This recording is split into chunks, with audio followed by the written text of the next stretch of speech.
past 70. Good evening, everyone. Welcome. Been a while since we've had a room this full. I will call the meeting to order, and if you've got a copy of the agendas, we usually put them on the table. Where'd they end up? They were on the table. They were used up. Are they? Well, it must be all. We do have a couple short items to take care of in preliminary business, and then we will get into our continued public hearing for Bay Point. If anyone's recording this evening, they make it known. Thank you. And with that, I think we'll lay the minutes, and the bond release on All-American Assisted Living is off the agenda, and that brings us to a application for site plan review for Patterson Brook Road to set a public hearing date. My name is Mr. Chairman Bob Rogers with GAF Engineering. So I have the copies. I gave Ken the original submittal package with the filing fee. I had reviewed it, not entirely complete last Wednesday, but we got everything. We have all that's required under the bylaw. And this is, I'm sorry, it's the end of Patterson's Brook Road. Two buildings. You reviewed a preliminary subdivision plan a couple of months ago. Extension of the end of Patterson's Brook Lane, Road. Consolidation of the two existing lots into one. And it will be two industrial use buildings. With layout of the cul-de-sac central to those two buildings. very good. So it includes both site plan review and subdivision approval. Very similar to the Fort Fairfield project on Thatcher Lane. So submitted let me see how this works, July 20, so by July 27th, so this is the 24th. Okay. So it's So the hearing date would be August 28th. if there's no questions from the board, I'd look for a motion to set the public hearing date of August 28th for both site plan review and subdivision. I make a motion, Mr. Chairman, that we use August 28th as the public hearing date for Patterson Brook Road for both the public hearing for the combined site plan review and definitive subdivision. That's good. Bob doesn't like it when we nod. I said, let's vote.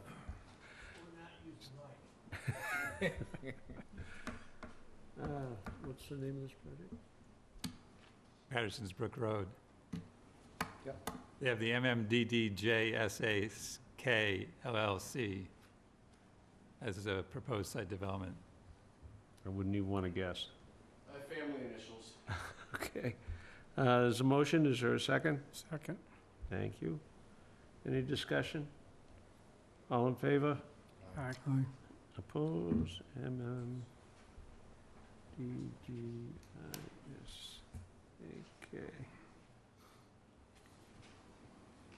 Very good. Thank you. And with that, we will jump into the continued public hearing for Bay Point.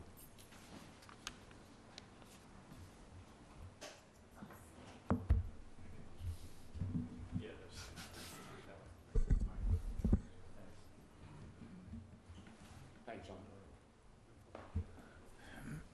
Question? Mr. Chairman, if the notice of hearing hasn't been read into the record, you might want to read it into the record now. I believe it has, but it's been a while, so we can. Exactly.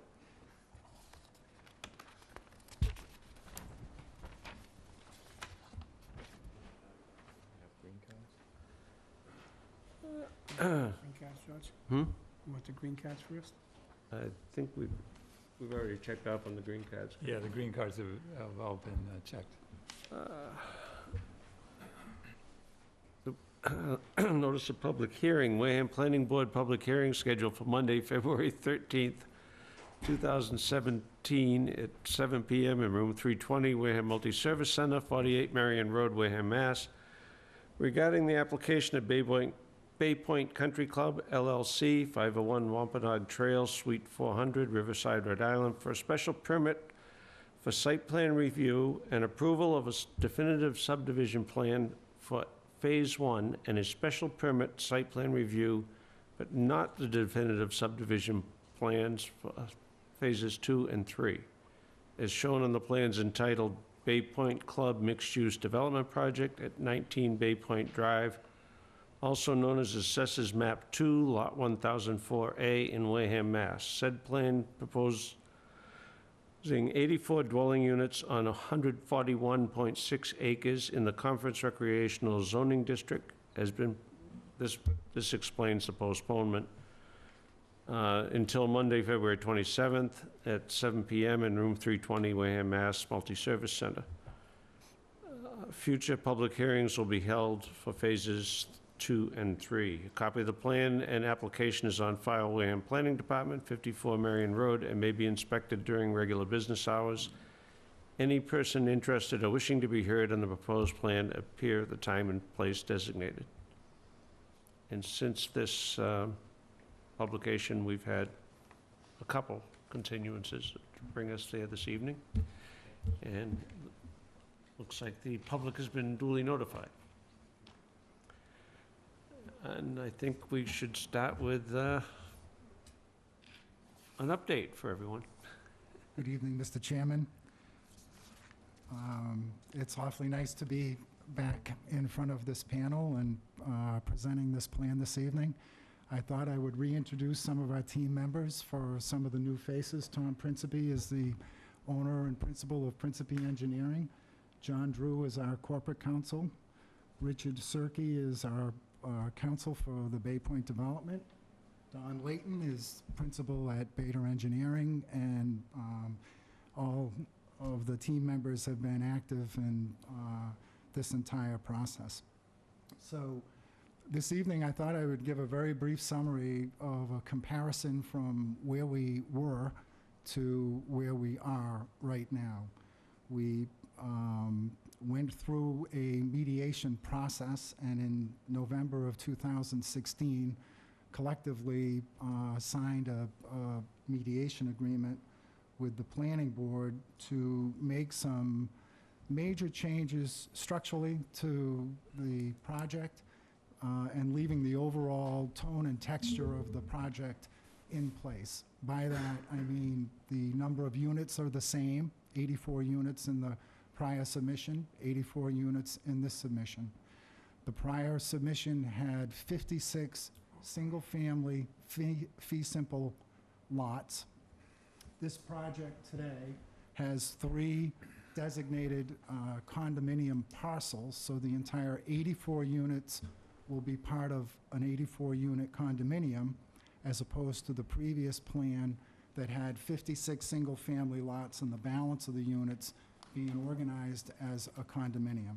So we think that has simplified the organization of the development overall, and we view that as a positive.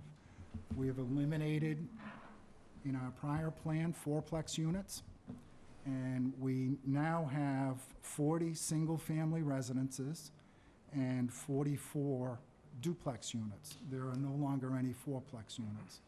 We've, by way of linear feet, reduced the amount of road throughout the development, primarily by eliminating Jetty Lane, where the 4-plex units were previously, and there was a small shortening of some of Beacon Street as we organized the homes around that. So the spine of the project remains the same. The layout of the units as they travel throughout the road network remains the same. The composition of the units have changed. Again, no 4-plexes, duplexes. Still have single-family residential units that are condominiums, organized as condominiums, as opposed to fee simple. As you compare the two plans, we, across from the condominiums, Those units primarily were unchanged. They're 6 duplex units that were part of the original plan that are maintained as part of this plan. The second middle section where it says Woodland Terrace North, previously there was an additional road that moved up the property line called Jetty Lane. That's where the 4-plex units were organized. That has been eliminated. We've better organized the duplex units and the single-family homes along Bayfront Drive. Then the spine and the balance of the development is now a new mixture of single-family residences and duplex residences that are all part of the overall condominium development. So in some respects, it looks very similar to the prior, and in many respects, significant changes have taken place through the elimination of certain types of units and elimination of the fee simple lots. The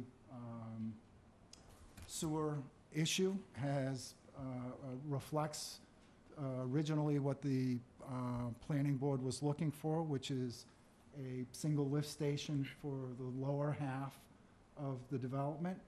The Woodland Terrace and North area will continue to feed into the existing sewer station as previously presented and as previously approved.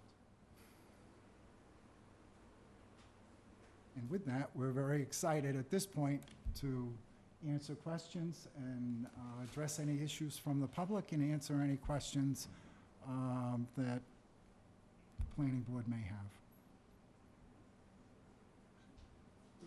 Did you have the signboard of your conceptual plan with you, or it kind of better indicated what we discussed in mediation? This is the finished product of what we went through in mediation, and then the final definitive plan work that has been presented since that time in conjunction with Mr. Rowley and Mr. Buckland in terms of the detailed engineering and plans that were required in that mediation agreement. So, no, I did not bring the previous plan to really do a side-by-side comparison. I didn't think that that would be a productive exercise. No, you had some concept plans that you had illustrated, I guess, These predecessors are of- final plans. Yeah. So we're way past concept. We've got actual engineering documents fully submitted at this point, and this represents the final plan as a result of the mediation agreement. final plan for phase 1. This overall concept is the entire development, 84 Okay. units. The final plan, yes, represents the 28 units Mhm. that sit in phase 1, the Woodland Terrace area, and the 6 duplex units across from the condominium development. Okay. Which ones? Thank you, Mr. Chairman. I was just wondering if, now that Mr. Fay's had a chance to put his opening laurels out there, if perhaps I could say a few words, and then I know the mediator would probably like to weigh in, and then have ourselves available jointly for the board's questions. Can you use the microphone? Thought I'd get one past you, Bob. So if that's acceptable to you, Mr. Chairman. Certainly. Thank you, Mr. Chairman. Rich Bowen, Town Council. If I can go back maybe a year and a half or so in history, I think it's very useful to remember the point at which this mediation began. There had been an approval by this board of 2 requests, but an approval that had a number of conditions which the applicant found unacceptable. As a result, Mr. Fay's company took an appeal to land court. And as town council, I had an opportunity to review the complaint speak with some of the department heads, look at the documents, and try to get an assessment of what the strengths and weaknesses of our position were.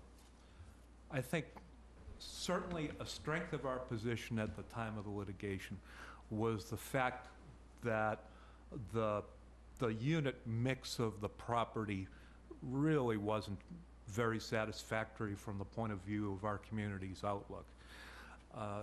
Frankly, at the time, the mix reminded me more of a barracks facility at a naval base or at an army base.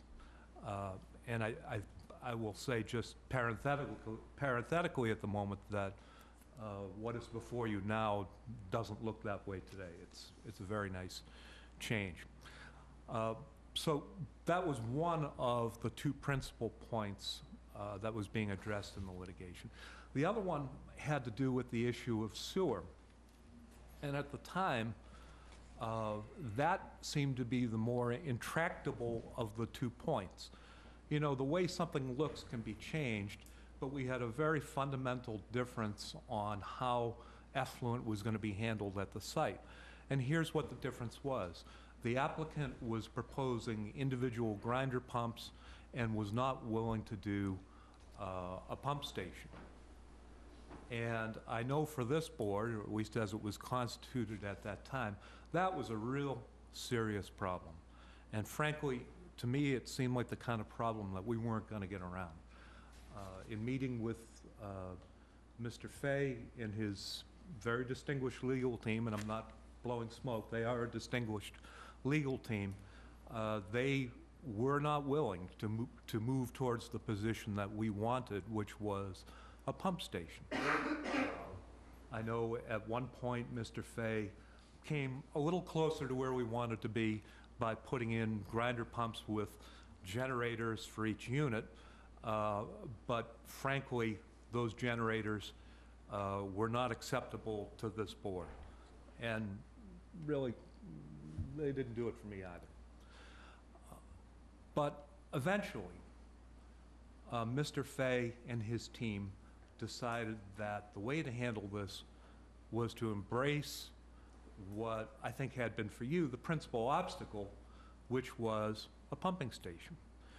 So at that point, it looked like we had achieved what the mediation was going to be all about.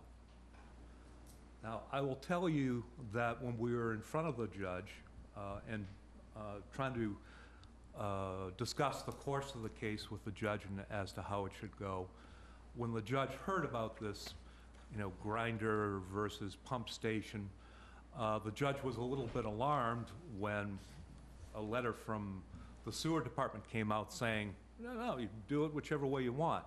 You know, that didn't help our position.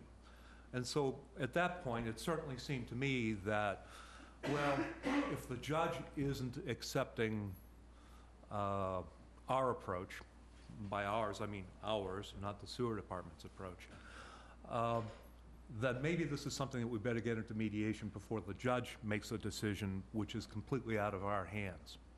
And so at that point, we agreed to mediation. And I think we were very fortunate that the applicant's legal team was willing to agree with me to the choice of Mr. Bobrowski as mediator. Now, the court felt very strongly that this was something that should be mediated, that by having the parties sit down on the technical side and review the matters that were sources of concern, that a lot of the technical details that might have posed an obstacle could be resolved. And in that regard, your technical team, including myself, although I'm considerably less technical than the gentleman to my left, spent a lot of time meeting with the applicant's technical team to put together something that could come to you as a result of a lot of behind-the-scenes hard work. You know, one suggestion I had made was renaming this project to the Long and Winding Road. Mr. Fay didn't accept that recommendation. But I think it's something that all of you, in spirit, could have embraced. It was our desire not to put you through the long and winding road, to have the whole team, the mediator, myself, Mr. Fay's team, come before you with something where a lot of the nitty-gritty had been hammered out in advance.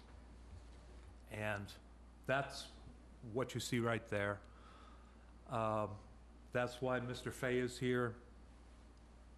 That's why there have been discussions of draft decisions.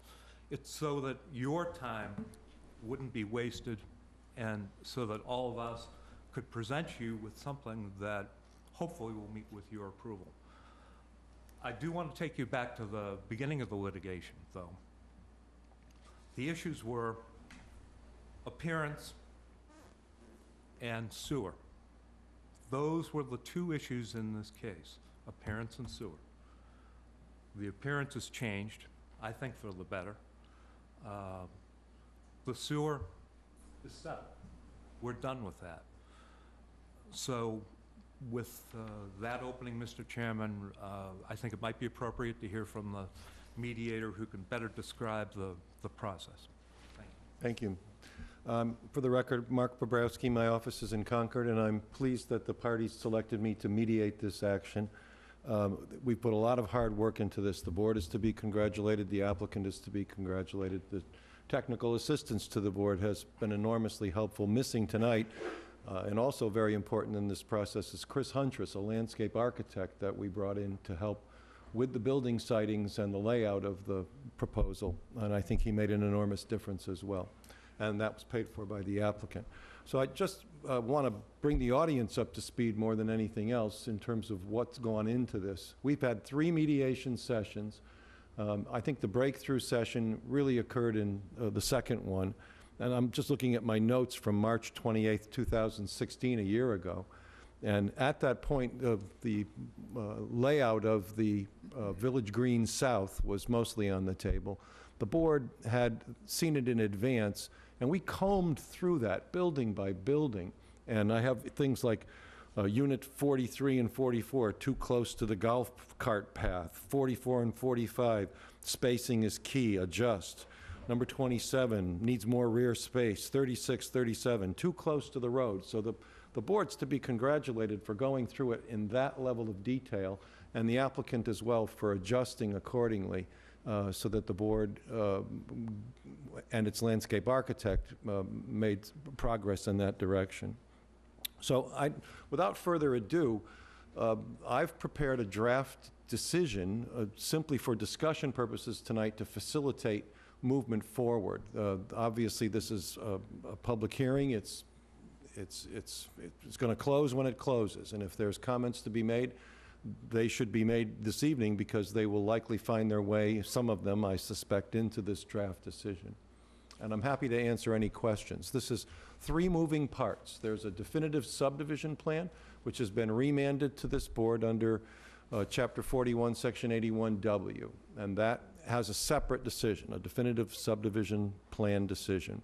And then together, there's a special permit for this development in the conference district and a site plan review. Those 2 decisions are written together. Those are zoning decisions under the zoning bylaw, not subdivision decisions.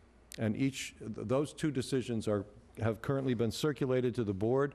Mr. Rowley and Mr. Buckland, the planner, have sent comments back to me, and I have circulated their draft with comments to the applicant for their review. And I suspect that that will be the document that we use discussing this tonight. I don't know how many of those we have to circulate. You can give me the copies, I can copy them up. Which one do you want? If we're going to walk through them, Mr. Chairman, I suggest we start with the easier of the 2, which is the definitive subdivision. These weren't emailed to the board members. Do they have copies? That's what I can make copies now. Did you give me 2 copies? I've got clean copies here if you want to If you have print clean out. copies? Yeah, that'd be I just have my own, but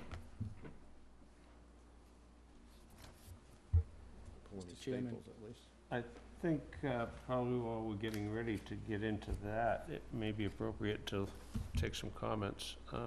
If, I just have some questions. please. Mr. Bobrowski, I need some guidance. So this is a brand-new submission, brand-new application.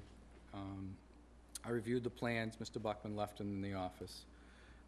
I didn't see the request for waivers. No, there's a space for a placeholder there. I asked the applicant to give me a list of waivers. I had not seen anything as of today. Okay. So that, I'm sure there always are Oh, waivers. I know. That's why I brought it up. That's because why I it's said a new submission, placeholder. So it's incomplete without the list of waivers, Yes. right? Mr. Fitzgerald, is that waivers with respect to the plans? Well, Or my- some other form of waiver? No, Because the waivers, like when you, did your first The waivers with submission. respect to the plan are on the cover of the plan submission themselves. They're Mhm. identified specifically as to what we're requesting Okay, a waiver from. okay, I thought it had to be a separate document. I saw it on the cover, but, Right. okay, so, after reviewing the plans, I mean, a lot of it has changed. I didn't, and I know during our mediation that we did talk about each Want a copy of the plan? building being labeled which style you were presenting, so that that would give the planning board guidance as to confirming setbacks. I didn't see that, and I might have missed a page, you know. I also need some guidance on sidewalks, the waivers for one sidewalk. I didn't see it up at units 1 and 2. It could be there, it could be part of a driveway, I just don't know, and so, again, I'm just trying to confirm that. Also, So, Mr. Fitzgerald, we are requesting a waiver for sidewalks on one side of the road. correct, from 2. Yes.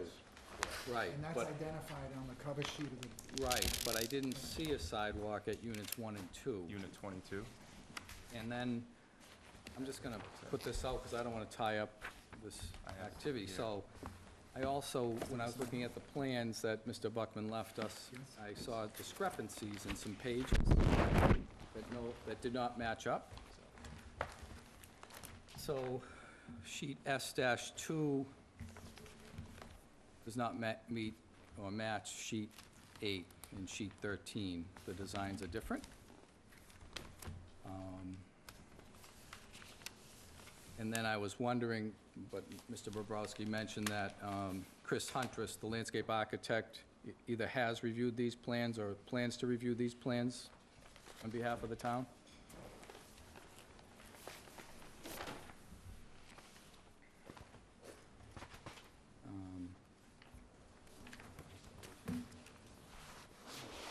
$2,000 in the mediation agreement.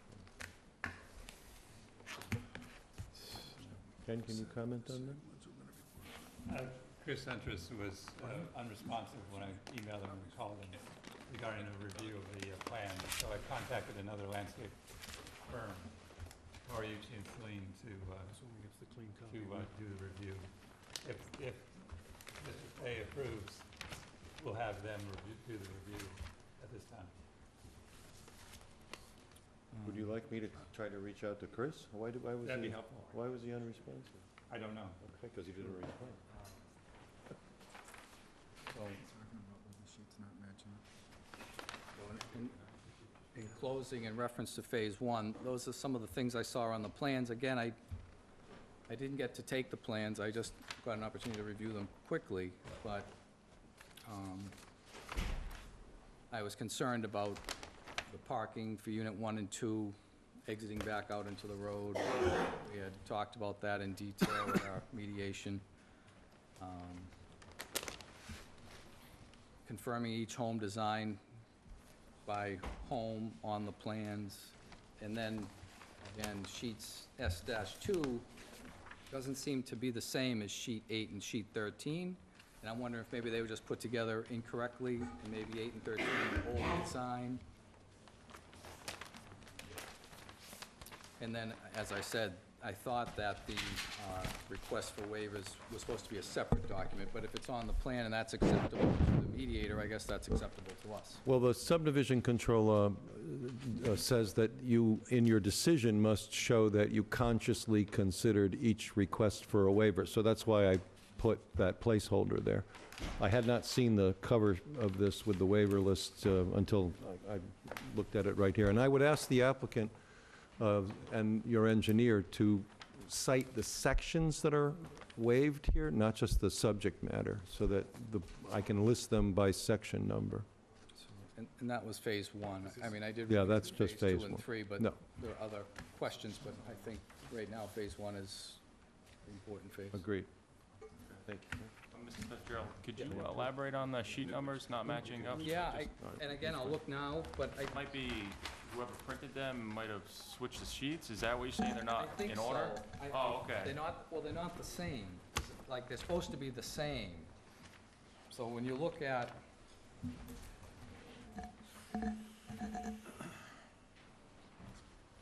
S-2, Oh, S-2, so Yes. the striping plan. yeah, you look at that, and just bear with me, because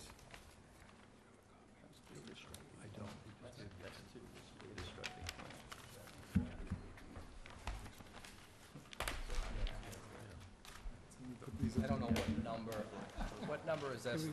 So S-2 Is page, is at the end. okay.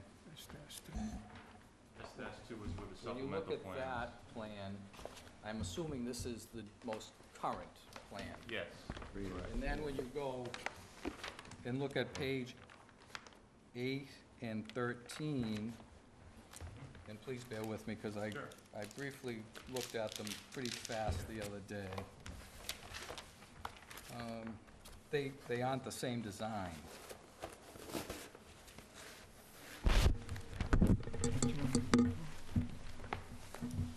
I didn't make, I'm sure it was somebody just putting some plans together for you. Okay.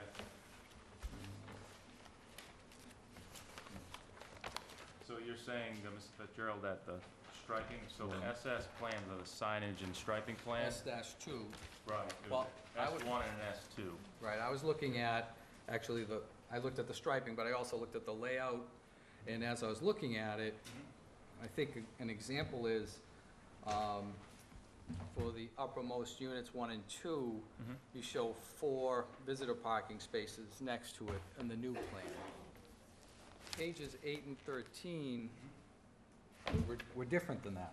They showed different configurations, and to be honest with you, I'm struggling to find those pages right now. Okay, I think I know where So- you're going, because we've made several revisions with Mr. Rowley, the technical revisions going Yeah. back and forth. So I think I know where you're going with that. I believe the signage and stripage plan Yeah, by Beta, S1 and S2, yeah, the parking does have to get updated. So the most current plans yeah, are sheets 1 through, okay, but they're, let's see, I'm sorry, please 1 don't. through 26. So the supplemental plans at the end, S1 and S2, Yeah, that doesn't have it. The most accurate representation of the off-street parking, that has to be updated. right, so sheet, let me just see if I can see the difference now. I apologize for that.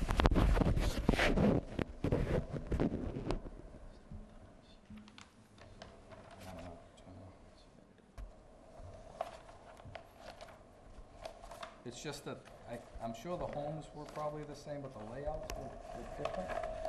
And I'm not finding it now, but they did contradict each other in the plans that I looked at. Now, these may be even more revised than the ones that.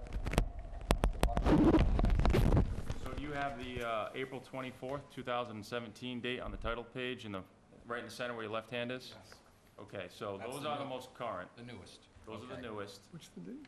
And the April S1 and the S2, Yeah, that- looks like they didn't make the last revision, which think was that's the done same. by Beta, which will coordinate with Beta to update S1 and S2. all right. So Like I sheets, said, they were just different, and I Yeah. didn't want you, I know they have to be exact. so- sure. And again, that was signage and stripage.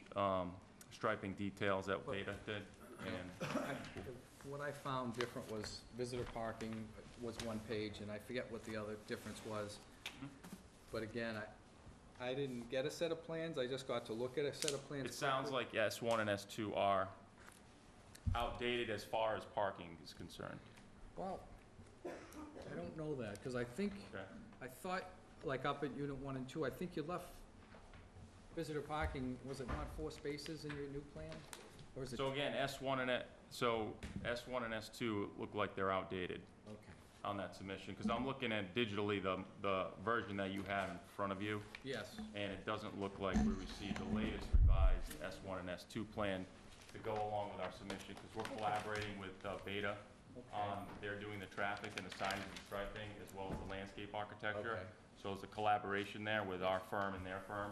okay. So I believe the signage and striping plan never hit the latest revision, Okay. because we revised it a few times. All right, and at some point, do these plans now also reference each model number that you're So assigning? that's a point of discussion, because Oh. important from our perspective is the ability to respond to market conditions. Correct, So we've identified a half a dozen types of units. yes. And we're going to bring those to market, and we cannot project who is going to buy what type on what foundation on what lot. Okay, so, So we have not identified each and every unit. We have identified every type. Yeah. We have spread them throughout the development, and we need the ability to market these units and respond to and when, customer and requirements. during mediation, we discussed that, so my understanding from mediation was that we have set the single-family and two-family count, that's completed. My understanding is that that's completed, that won't change. My other point is, and I understand the market flexibility, but how do we address the distance between buildings if buildings can change? So are we supposed to, as the planning board, give you minimum setback requirements to address your request to be flexible on the design? So, I think that in the mediation, if I remember correctly, we tore that Village Green South apart, and we also addressed some issues in the other phases of this as well, Phase 1 and 2. So the concept here, understanding that buyers will self-select, is not to set a performance standard, but to insist upon consistency with the drawing that we approved. Correct. I note that the planner took the time, I suspect with Charlie, to say what the minimum front setback would be in terms of feet. But I think my recommendation would be that you try to adhere to that plan and look at it for consistency purposes. If there's something that has to move, then it needs to come back through the process. But the applicant's indicated that he can live with that, and that's the target. But my question, Mr. Mediator, is, like, some of the homes now are 10 feet, 8 inches apart. Doesn't meet any standards in the town to speak of. And I think the planning board is willing to be flexible, but say they build Unit 2, which is on this plan, and it's 10 feet, 8 inches away from Unit 3, but then Mr. Bobrowski shows up and says, okay, I want to buy that location, but I want Unit 5, and it's bigger. How do you adjust the 10-foot 8 setback so that it meets some type of standard?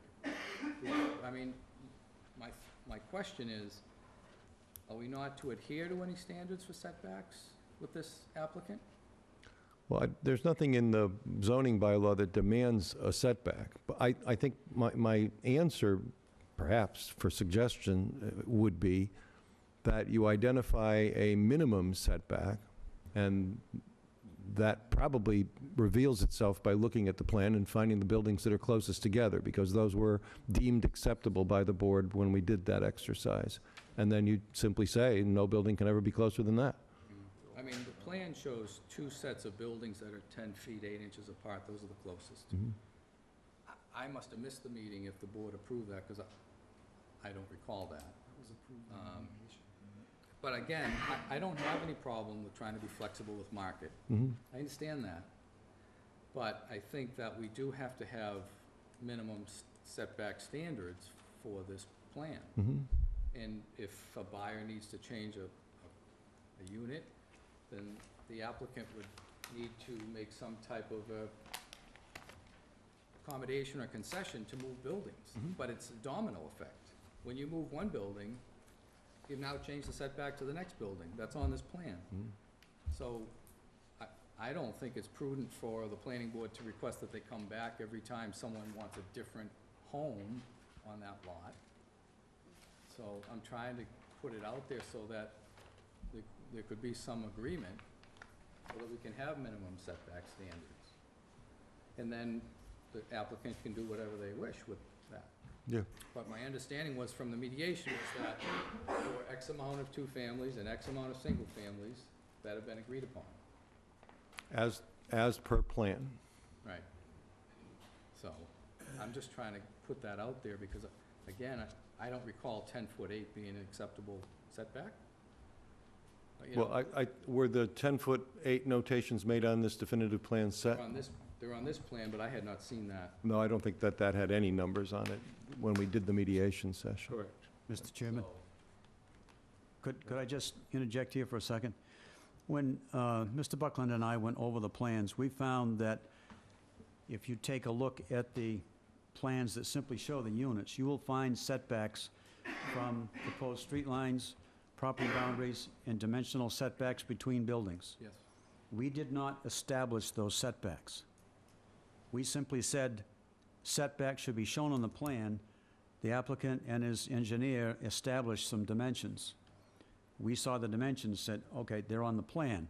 The ultimate decision, in my view, and I think Mr. Buckland's view, is that it's up to you as a board to determine if those setbacks and spacing between buildings are adequate, or if you want to see them some other dimension. We did say that they're on the plan, but I've made no determination that I feel that they're acceptable. I don't, as just a reviewer, I don't think that's my job. I think that is left to you as a board to determine as to whether or not they're acceptable. But that goes along with exactly what your concern is, Mr. Fitzgerald. I put that in my letter of April 15th, gave you some suggestions as to what you might consider in terms of granting some flexibility that Mr. Fay is looking for. But you shouldn't take these dimensional figures that are on the plans are necessarily anything that the two of us agreed on, because we didn't, only that they were there. No, but dimensionally, this plan reflects what we agreed to in mediation. We spent a great amount of time going unit by unit to try to get this orientation and configuration correct. So as we look at what is reflected on this plan now, it is as discussed and what we agreed to in the mediation process. In terms, And we have subsequently dimensioned every distinction between building to building to building and setbacks from streets to That's right. give you an exact point of reference to that is correct. what that plan that we agreed in mediation represented. I understand that, but it's still the board's purview as to whether or not they want to agree to those dimensional figures that are on those plans. We only agreed that they should be there, and it was your team that put the dimensions together and brought them in and showed them on the plans the way that Mr. Buckland and I said, okay, now they're there. Now the board can make its decision as to whether or not it feels those dimensions are appropriate. Because under the bylaw, under the conference recreational bylaw, it is the board's purview to make that determination. So, they may be okay. There may be some adjusting to be done here or there. The question remains, there needs to be some specific dimension, whether it's the ones that are shown on the plan, or whether it's some other dimensions that the board seems more appropriate, be defined as the minimum requirements for the project. And then you figure out the flexibility package or formula as to how that gets done. Would it be reasonable to say that a variation from the plan would be consistent with the unit being exchanged? Like the It would distance depend- between buildings, instead of throwing out a broad one like 10 feet, say, all right, you want to replace unit 15 with a different style, but the separation from the other buildings will be consistent with the unit 15 on the plan. I think Mike Fitzgerald's point was well taken, that if you take a building of one size and take an expanded footprint and try to put that in the same spot, something's got to give. So there needs to be flexibility, yes, but it's got to be within a certain framework, otherwise everything gets thrown out of whack. I don't want to take a step back. When that exercise was done in 2016, and we massaged Village Green South, mostly. There was some work as well in Woodland Terrace North, but mostly we worked on Village Green South. The room, that mediation session ended with consensus that day. Nobody was terribly happy with, you weren't happy completely, and he wasn't happy completely. Some buildings were close, too close to the cart path, some were too close to the road, some were too big, some should be singles, some should move a duplex over there. We went over this for hours. I think that if these plans are consistent with that, that's what we agreed upon that day. And assigning a number to it is merely pushing the ball forward, because we agreed that that was acceptable. That was the majority decision that day. So this is just a codification of that. He's just put the numbers on it to show you what you agreed to. But there's a method for them to submit changes, like if they want to put a different house style Right. here as a yardstick for that. If we just said it must, the setback's consistent with the unit being replaced. Yeah. But I think that's where Mike's point kicks in, is that you can say that it won't be any closer than 10 feet 8 inches if that's the smallest one we have here, but it's going to push out in the other direction. So it won't, it'll be consistent on one side, but it won't be consistent on the other side. I would rather focus on the smaller dimension and say you're never going to be closer to another building than the closest you have on the plan right now, which is 10.8. So you can never be closer than that, because my point is that while we didn't have a number back in 2016, we did agree that that was acceptable. That now they've just put the numbers on it. Well, then you affect all 84 units. They can all now become 10 feet apart from each other. Well, then we can work out some language so that it really only applies in certain instances. But to say that we're going to revisit proper setbacks again is a giant step backwards, as far as I'm concerned. I'm not looking to revisit it, I'm just want to identify it. Yeah. Like if they, I'm looking at one unit that's 51 feet from one neighbor and 40 feet from the other. If they change that house style and come in at 35 and 45, it doesn't really affect the neighbor, and I don't think the board would have a problem with that. Sure. So I don't want to make them jump through unnecessary hoops. Yep. Meanwhile, I don't want to see them all push 10 feet from each other. Right, no, I get that, right. It'll go back to what Rich described at the beginning. Does the homeowner have a determination if it's a duplex, or is that a standard design? So we will offer a standard design, and it will be a duplex unit. And there will be a couple of those standard designs that will reflect variation in layout and some variation in square footage. Some duplex units might be 1,450 square feet, some might be 1,650 square feet. So, But is the presumption the first buyer in the duplex buying both halves of it? no, they're individual. The second buyer is victim of whatever the first buyer chooses. The second buyer is purchasing the inventory that we have designed and offered for sale. And the first buyer is driving the bus, so to speak, as to the, well, the footprint and the number of square feet that's in that duplex. And can the orientation be changed? I mean, if I come to you as a buyer and say, I want my garage door on my right-hand side, and the So- next buyer can say, I want it on my left-hand side, can that orientation be changed? No, with respect to the duplex units, most of the design is mirrors. Okay. So the left side is going to mirror the right side. And with respect to the garages, the entire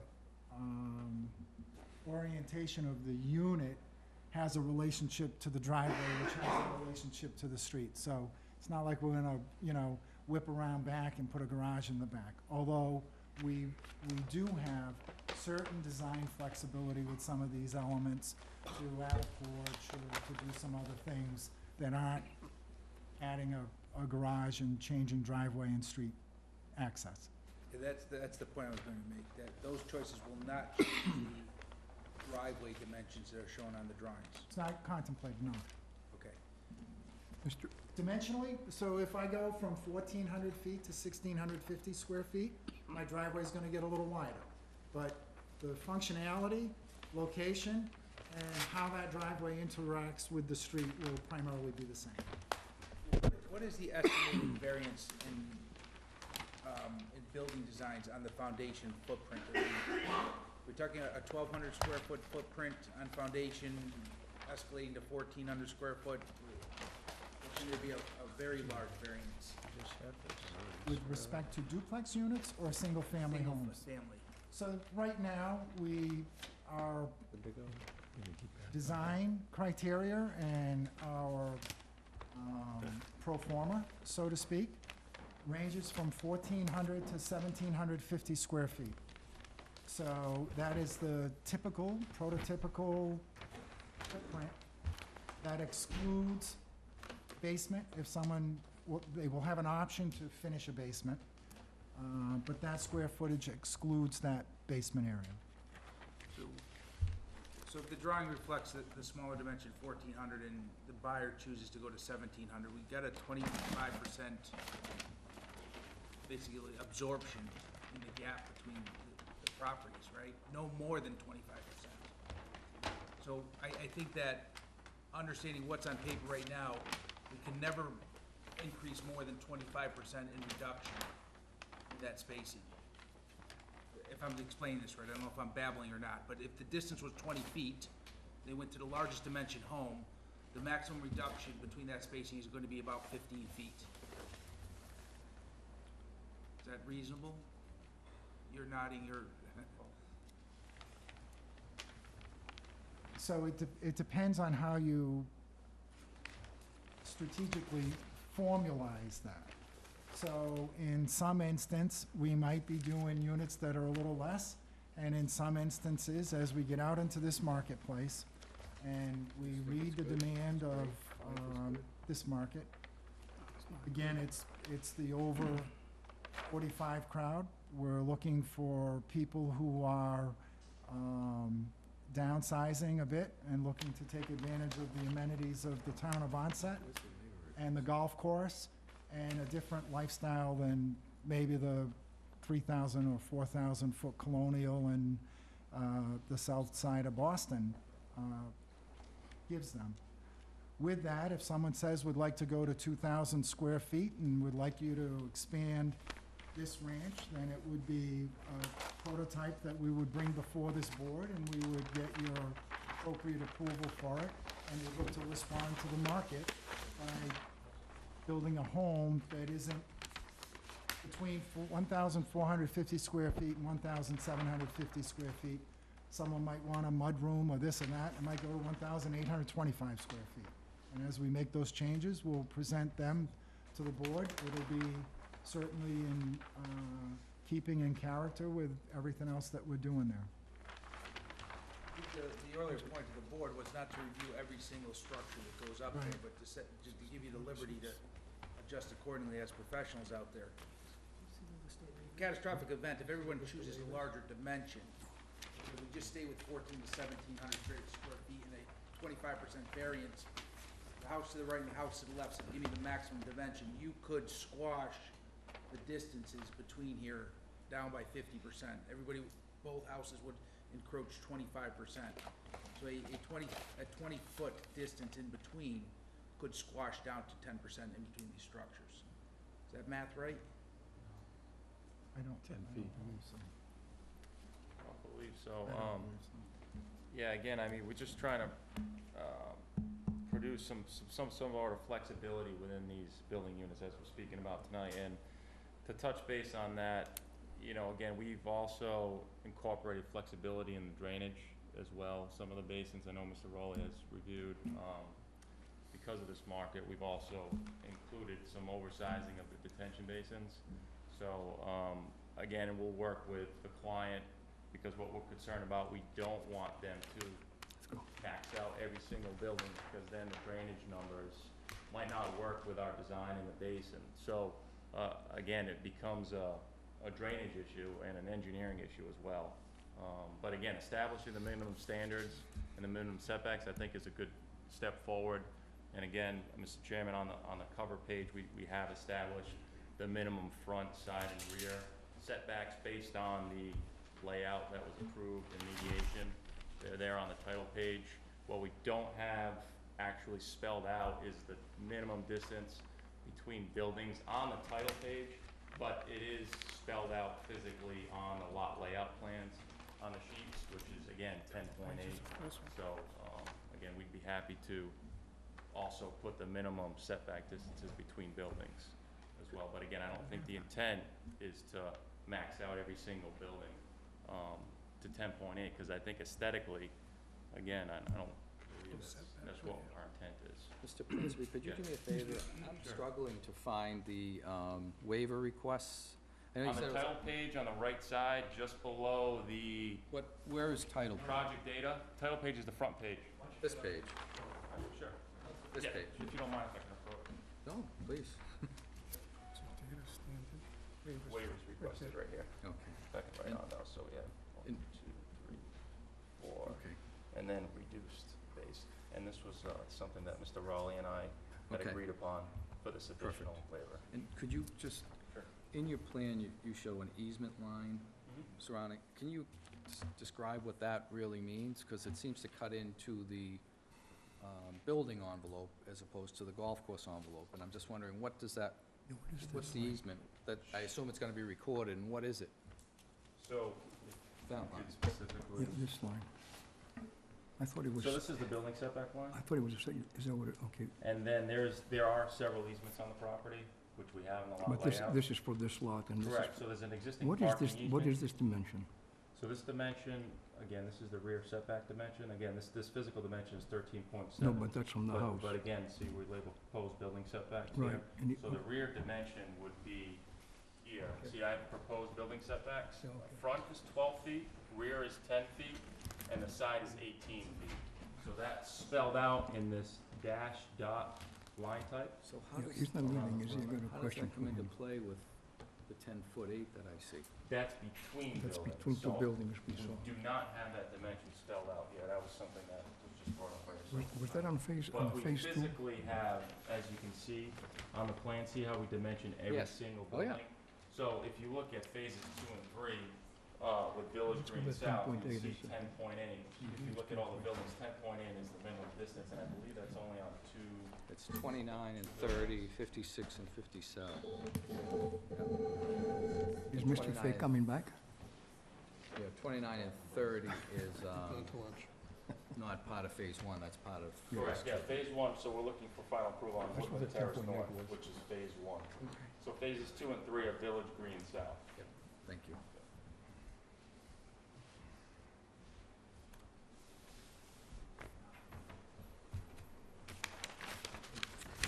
Did you see street lighting on the plan? No. Mr. Rowley, did you review street lighting on the plans? As part of the plans, have they met standards for you? As I remember, we did.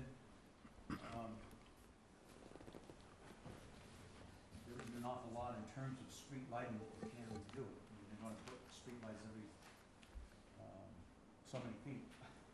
It's not a case like you would do for a regular site plan where you've got a big parking lot. You can either have pole lamps along the street, or you can have individual, yard lights, similar to what you've done in many, many different. So that's what times before. did you confirm if they're gonna do a pole light at each home, or are they gonna do street lighting? I did not confirm that they had an individual light for each house. Is there a waiver request from streetlights? No.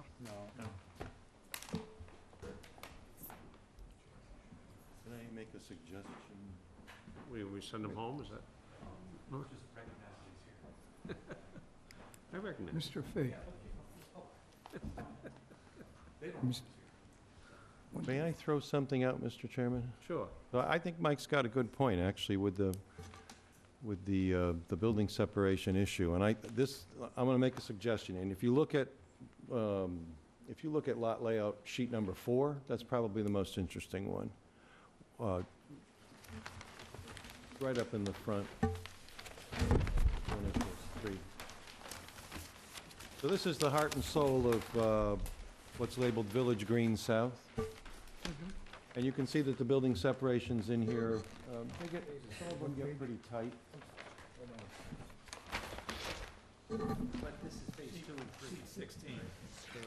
I'm looking for the dimension. 16 and 26. Is this one? I believe is where you want to go to. Sheet number 10 is lot layout plan 4, which Yeah. is phases 2 and 3. Sheet number 10. Yep. That's where all the physical dimensions of Right. each individual structure are located. Yeah, so this is, if you look at the earlier ones, it doesn't have as many close set units. So I picked this one because it's got some very close set. For example, 56 and 57 look like they're 10 feet 8 inches, is that right? Right. All right, and then if you look above that, 16 feet 8 inches for 80 and 81. You've got a couple of other ones in here, 10 feet 8 for 30 and 29. Correct. On and on it goes, 12.5 for 65 and 64.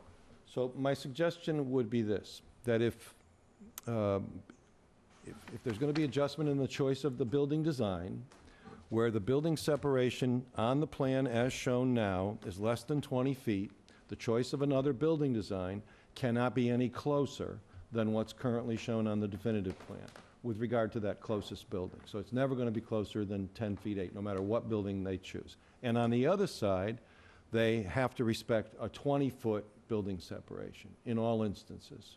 So there's at least a closest to, as shown on the plan, and 20 feet on the other side in all cases. Where the building separation is currently shown as more than 20 feet, for example, just trying to find one here, 26 and, 53 and 54, where it's currently showed as more than 20 feet, you have to respect that 20-foot, and that's true with regard to all buildings. So you can never take a 26-foot separation today and move it below 20 feet. And with regard to all other buildings close to it, it has to observe the same 20-foot. Now, Now you got a performance standard that's not going to crunch the buildings together and always will respect a 20-foot building separation. now that 10-foot 8 that you mentioned Yes, is a separation, from what I can see, between 2 garages. I believe you're right. Let's see, correct. 29 and 30, Mr. Chairman, and 57 and 56 are the 2 structures that are 10.8, which are, looks like on the layout are between garages. Which I don't think too many people would have a problem with. Well- It's not living space. Yeah, Mr. Chair, I'm sorry. The issue I would have with throwing that kind of number out would be if you go like to 53 and 54. I bought 53 and I'm 26 feet away from my neighbor's living room, and now all of a sudden he's 10-foot 8 away. No. I'd be upset. In that case, because it's over 20 feet, you can never go under 20 feet. Okay, so you are referencing the existing standard. So two classes of, 2 paragraphs, if you will. If the current building setback is less than 20 feet, you can never, in choosing another design, go closer than the building setback as shown on this plan. And with regard to all other buildings, you have to keep that 20 feet sacred. If the building separation is already 20 feet or more, you can't go below 20 feet.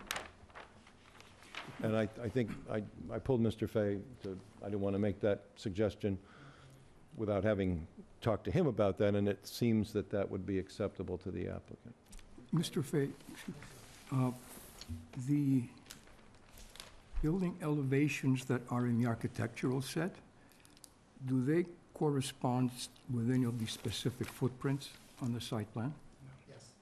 Then it would be helpful for us, and I think for you also, if these were coded so that it would give us a better feeling of the flavor of this, if we could see what is proposed, granted that flexibility must be given to you, but 10 feet apart between two buildings that are one-story structures like garages is quite a different feeling than if they're 25-foot walls 10 feet apart. So I think in conjunction with this discussion, it would be helpful for us to see what architectural elements correspond to each of these footprints, simply to get the flavor, and it would also help, I think, your sales team. I mean, frankly, buying two houses, and buying a house that's 10 feet from a neighbor is not as attractive to me as buying one that's 20 feet away from a neighbor. But again, if as the chairman says, if it's garage to garage, sure, 10 feet apart is okay. Two-story wall, 10 feet apart, it becomes, I think, a problem. But we grant that you have to have the flexibility, but I think it would be useful for us to see what types each of these are. So I'm happy to do that. Obviously, I can't do that this evening. The footprints that are reflected in the plans that you have, the single-family homes are readily available, readily identifiable on the plan. We can endeavor to color code. We could. So we could. That's I'll kind throw that for you, and I would tell you, as we moved through this, it was about placement orientation. It was about which units would be single-family homes, which would be duplex homes. But it wasn't trying to get this mix of 1,450 feet with 1,600 square feet with. So the duplex units are placed with thought. The single-family homes are placed with thought, but maneuvering the number of square feet to get what I thought 84 units in total square feet would be, I didn't do that, because that doesn't. I tried. Well, we'll take and color code this plan, so that rather than all brown boxes, we will look at a half a dozen colors that reflect the schemes. It could even be a letter on these footprints, Sure. and I tried to do it, it was just too cumbersome, so, thank you. That was my point in asking about your previous plan, because you did have them color-coded at one point. Is that part of this package? That could fit on there. And then all the schemes they got, they would have to use the maximum attempts. Sure. Mr. Chairman, if I may approach? Well, I mean, we have that plan, it wasn't part of this, but if this is something that, that gives you a sense as to. I've done that for one of our meetings. The elevations, we can print that out. Yeah, Yeah, no problem. what I would like to do is, for example, if this type sits, You want to wait till then I the can visualize them. discussions? Right, yeah, so each of these are color-coded with the elevations that are in the package, Well, that- but yeah, for some reason, this site plan wasn't submitted with that. for example, yeah. Oh, no, right here, sorry. You want I was looking, for example, I can zoom in for you, too. this, you know, it's just, if you have this, this next to this minimum at 10 as feet, shown on the it's plans, not, 20 feet on all of it. it's okay. Right. If you have It's over this 20 feet. next to this, that's never that's cut fine. it I down. think just and for you too, I think for Mr. Fay too, I guess. Absolutely, yeah. I mean, he wants to sell it. Yeah. We said that, just for everybody's benefit, we do have two new members on the board. Emmanuel Daskalakis is new, and he wasn't here through the mediation process, so, Did you look at sheet 5? this is all That's all you see new is to him, as well as Mark Bianco, our associate member. And we also have a town administrator joining us this evening, Derek Sullivan. And he's been here a while, he didn't just walk in.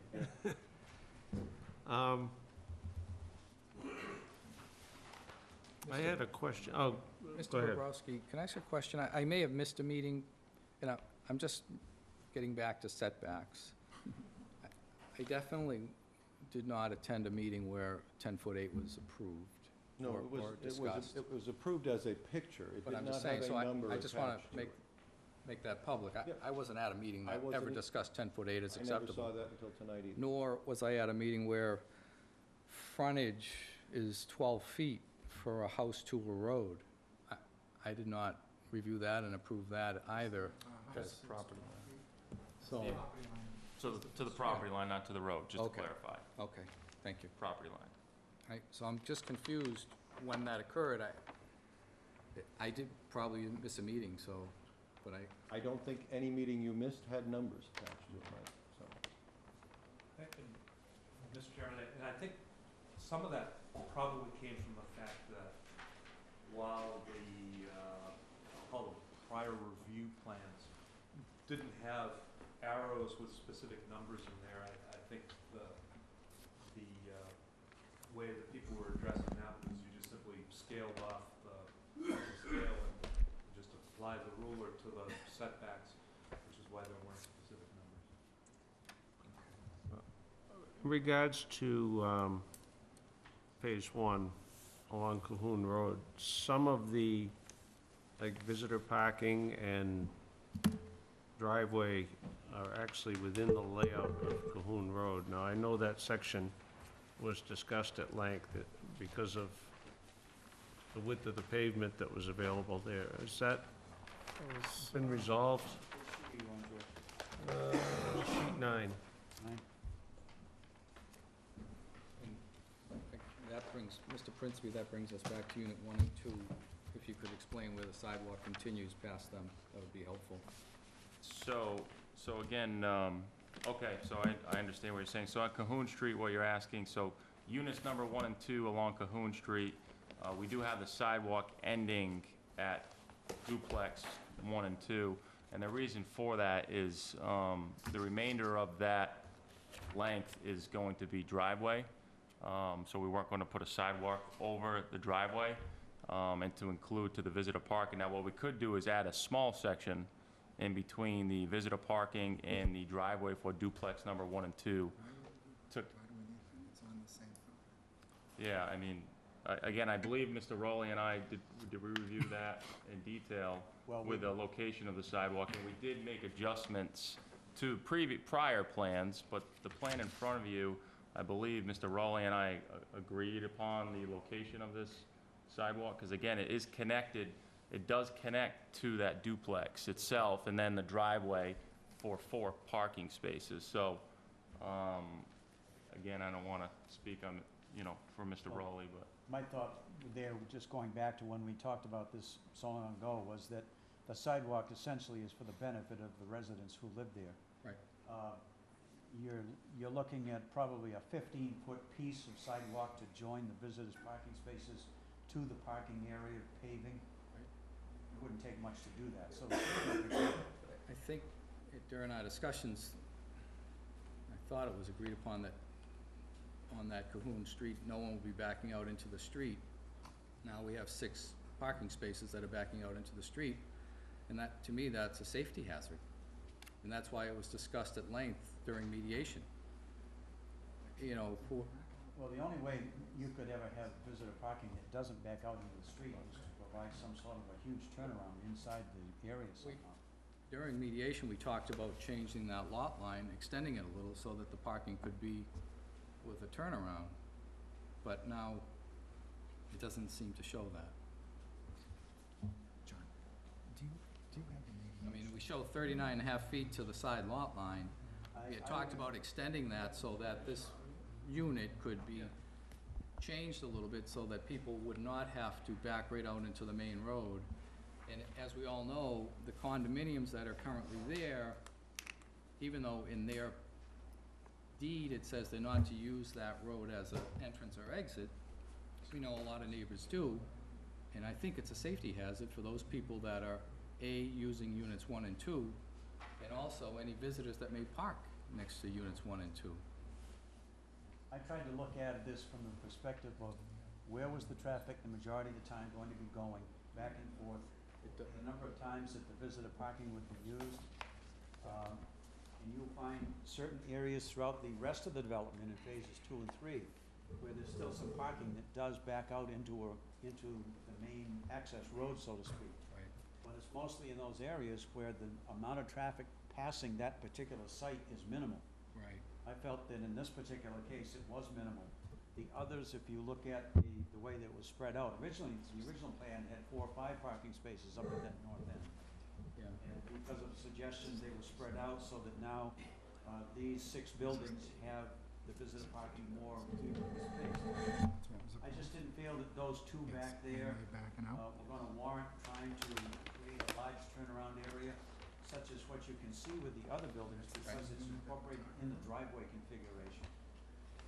The only other way would be to somehow connect them to the side of that driveway where you're gonna have parking for the individual units in that last duplex. At the first public hearing, when we talked to the neighbors, most of the neighbors in attendance readily admitted that they go left out of their complex. They don't go right. And so I'm gonna assume that that is fairly accurate, that a large percentage go left as opposed to right, and that's why we were concerned about safety for the unit owners on Cahoon Street. Mr. Fitzgerald, on that unit, Yeah. in the plan that was previously approved, that unit, those cars backed out onto Cahoon Street. So I think that the traffic flow is minimal. I think that it's not uncommon for homes and development like this to back out onto the street. It was approved that way in the original plan. It was this way in the mediation conversation, in the mediation plan, I believe. And I just, at this point, have a hard time to say, well, we'll create some new turnaround or some new configuration to a plan that we believe really is in final form. What does that curb cut across the street represent? Where is that? Yes. That is existing parking that the condominium association utilizes for visitor parking for its development. So I'm not sure how many spaces that represents. It's to the left. Yeah, maybe 6 if the car is small. Okay. And would those pull into those spaces and back out onto Cahoon Street? Generally. Yeah. So that little cutout is visitor parking for the adjacent condominium association, and it also backs out onto Cahoon Street. And has there been a problem that you're aware of? No, but our initial concern was, in the original plan, there were people backing out right at where our entrance is. So if that's not the case, then. That is not the case. Yeah, So that's we've not moved that up, and it is away from your entrance. Did you have any comment on the work within the layout? It probably would be best if they were pushed so that the entire parking space was outside the limit of the layout. For those 2, I don't see anything else 200.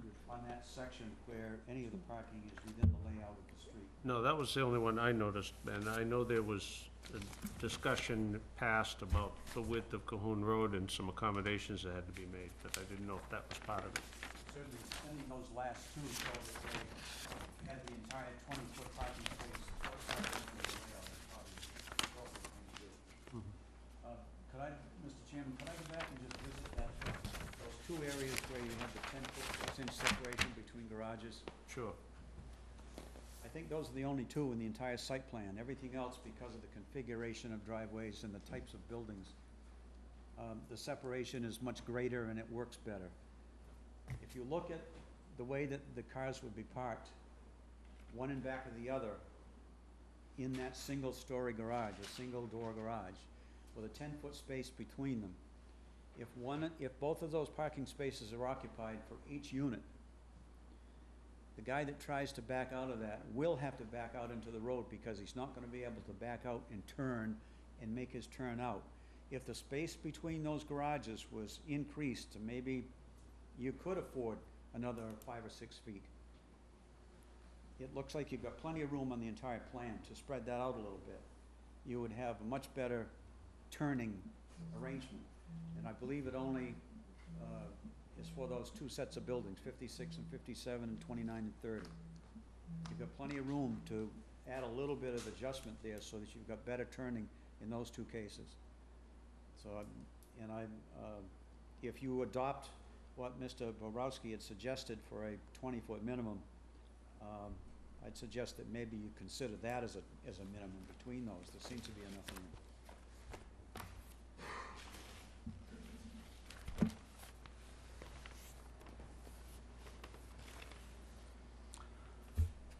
But again, those are on phase 2, right? Yeah. Yeah, you're parking, I'm just making sure we're staying focused on phase 1 right now. Well, Phase So 2 we and gotta 3 go will back come here on to phase 2 later anyway. well, a year from now. no, not really, because the configuration of the buildings, the location of the buildings and everything is all a part of the site plan approval, which you're going through with this hearing. What you're not going through right now is the subdivision portion of the plan for Phase 3, which is the design and construction documents for Starboard Drive and for Beacon Street, and for the sewer installation for the second pump station, the water, all of that sort of stuff. That becomes a part of a second phase of public hearings, which you'll go through. But the location of the buildings and everything in phase 2 is all a part of what you would approve under this hearing. I mean, being that we don't know the building design, I think it's important to establish some distance in between these buildings, but can you give some guidance on a best effort, not an absolute, from the developers to try to create an opportunity to turn around on the footprint of the property, as opposed to backing out of the street? It won't happen in all cases. We couldn't, if they picked 2 different buildings than what's shown right now, they might have created 5 more feet. Right? So, I think there's, again, there's some understanding that depending on the buyer, depending on the building design, if we're just following some boilerplate rules and saying it is the town's wishes not to have any increased hazards of backing out into the street, please make every effort to do that. And if it calls for 150 more square feet of asphalt to do it, then it's a minimum ask on our part. And then we don't know the mix of the neighborhood. This is a whole different story if we do get the all 45 plus and the kids are growing up in college. This ends up being families in here. We got bicycles and rollerblades and everything else on the street, so that the risk goes up 100% if that becomes the case. So with that reasoning behind there, I encourage that at least a So it's agreement. an excellent point and a really good comment, and there was quite a bit of discussion and conversation about that.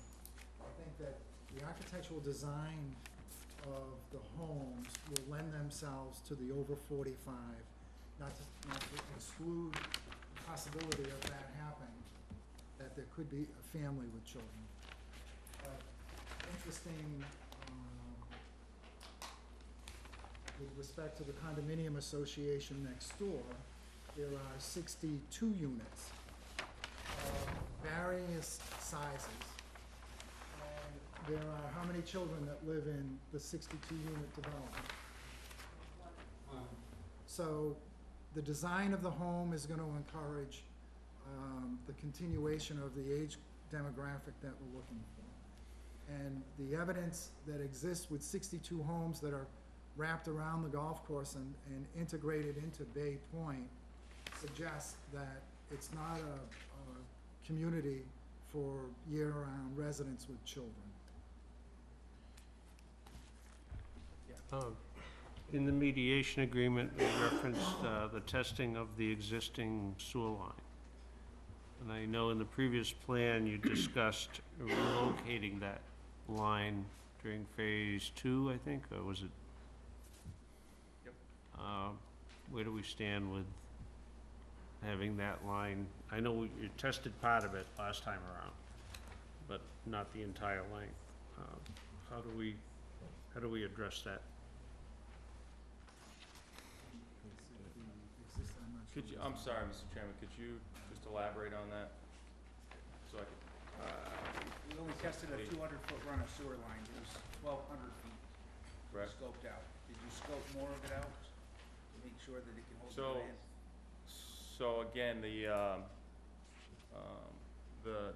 company that did the scoping and the cleaning, apparently, I guess there's only a 200-foot scope or camera, if you will. So they physically, because there are no cleanouts, usually when you do a line that long for new construction, on our proposal anyway, we do cleanouts every 200 feet for that very reason. So it's a very old line. It's a 4-inch sewer force main. So we did the best we could with the equipment that's available. So are you proposing to add in cleanouts, knowing that you're gonna Absolutely. increase the demand? So those Absolutely. This cleanouts is, will- Yes. And the that's- portion of that construction line Yes. that you're referencing will be abandoned for a new construction. So that will Correct. be abandoned and removed. It'll be in existence during phase 1. And as part of the construction of phase 2, that entire length and run is going to be new construction. So in the plans that we have submitted, the cleanouts and the new construction component are reflected, and we're expecting a 2-year run of utilizing the existing pipe that has been tested. It, the entire system performs as specified in the consultant reports that we have. And if you'd like it to be a condition of approval that we do something else for this 2-year period while it continues to be in existence, then we're happy to do what it is that or we're happy to consider what the board is requesting. As part of the approval process, Bay Point will have a licensed wastewater engineer certify that the current sewer service has been tested and it can service the additional units of phase 1. We did that. Not contemporary for this submission, but we did that for our approval a year and a half ago, and that has been submitted and documented. So pending the outcome of this, there has been no additional certification that has happened, but there's no reason to think that there's any reason for it not to be the same. Well, I think there was something missing from that last one, or else I don't think it would have ended up in the mediation agreement if it was already resolved. Was it the certification that we were looking for? You were gonna test your pumps and make sure that everything was working at 100% of its original intended capacity, Correct. and I don't think that was done when we last spoke. Maybe it's been done since, Yep. but we haven't seen any documentation confirming that they're running at 100% of capacity. Yeah, so we did the analysis, so just kind of Yeah. backtracking in history, in time. So we did the analysis, we did the testing, we confirmed, this was with the original design, I believe 34 units were actually tying into that pump station. We did the analysis and we had a few recommendations, and I believe one of those recommendations, which Mr. Fay is going to act upon, is replacing one of the impellers on the pump, just because it's an old pump, it's worn out. Cleaning and flushing the line, which that was already done to the best extent that we could.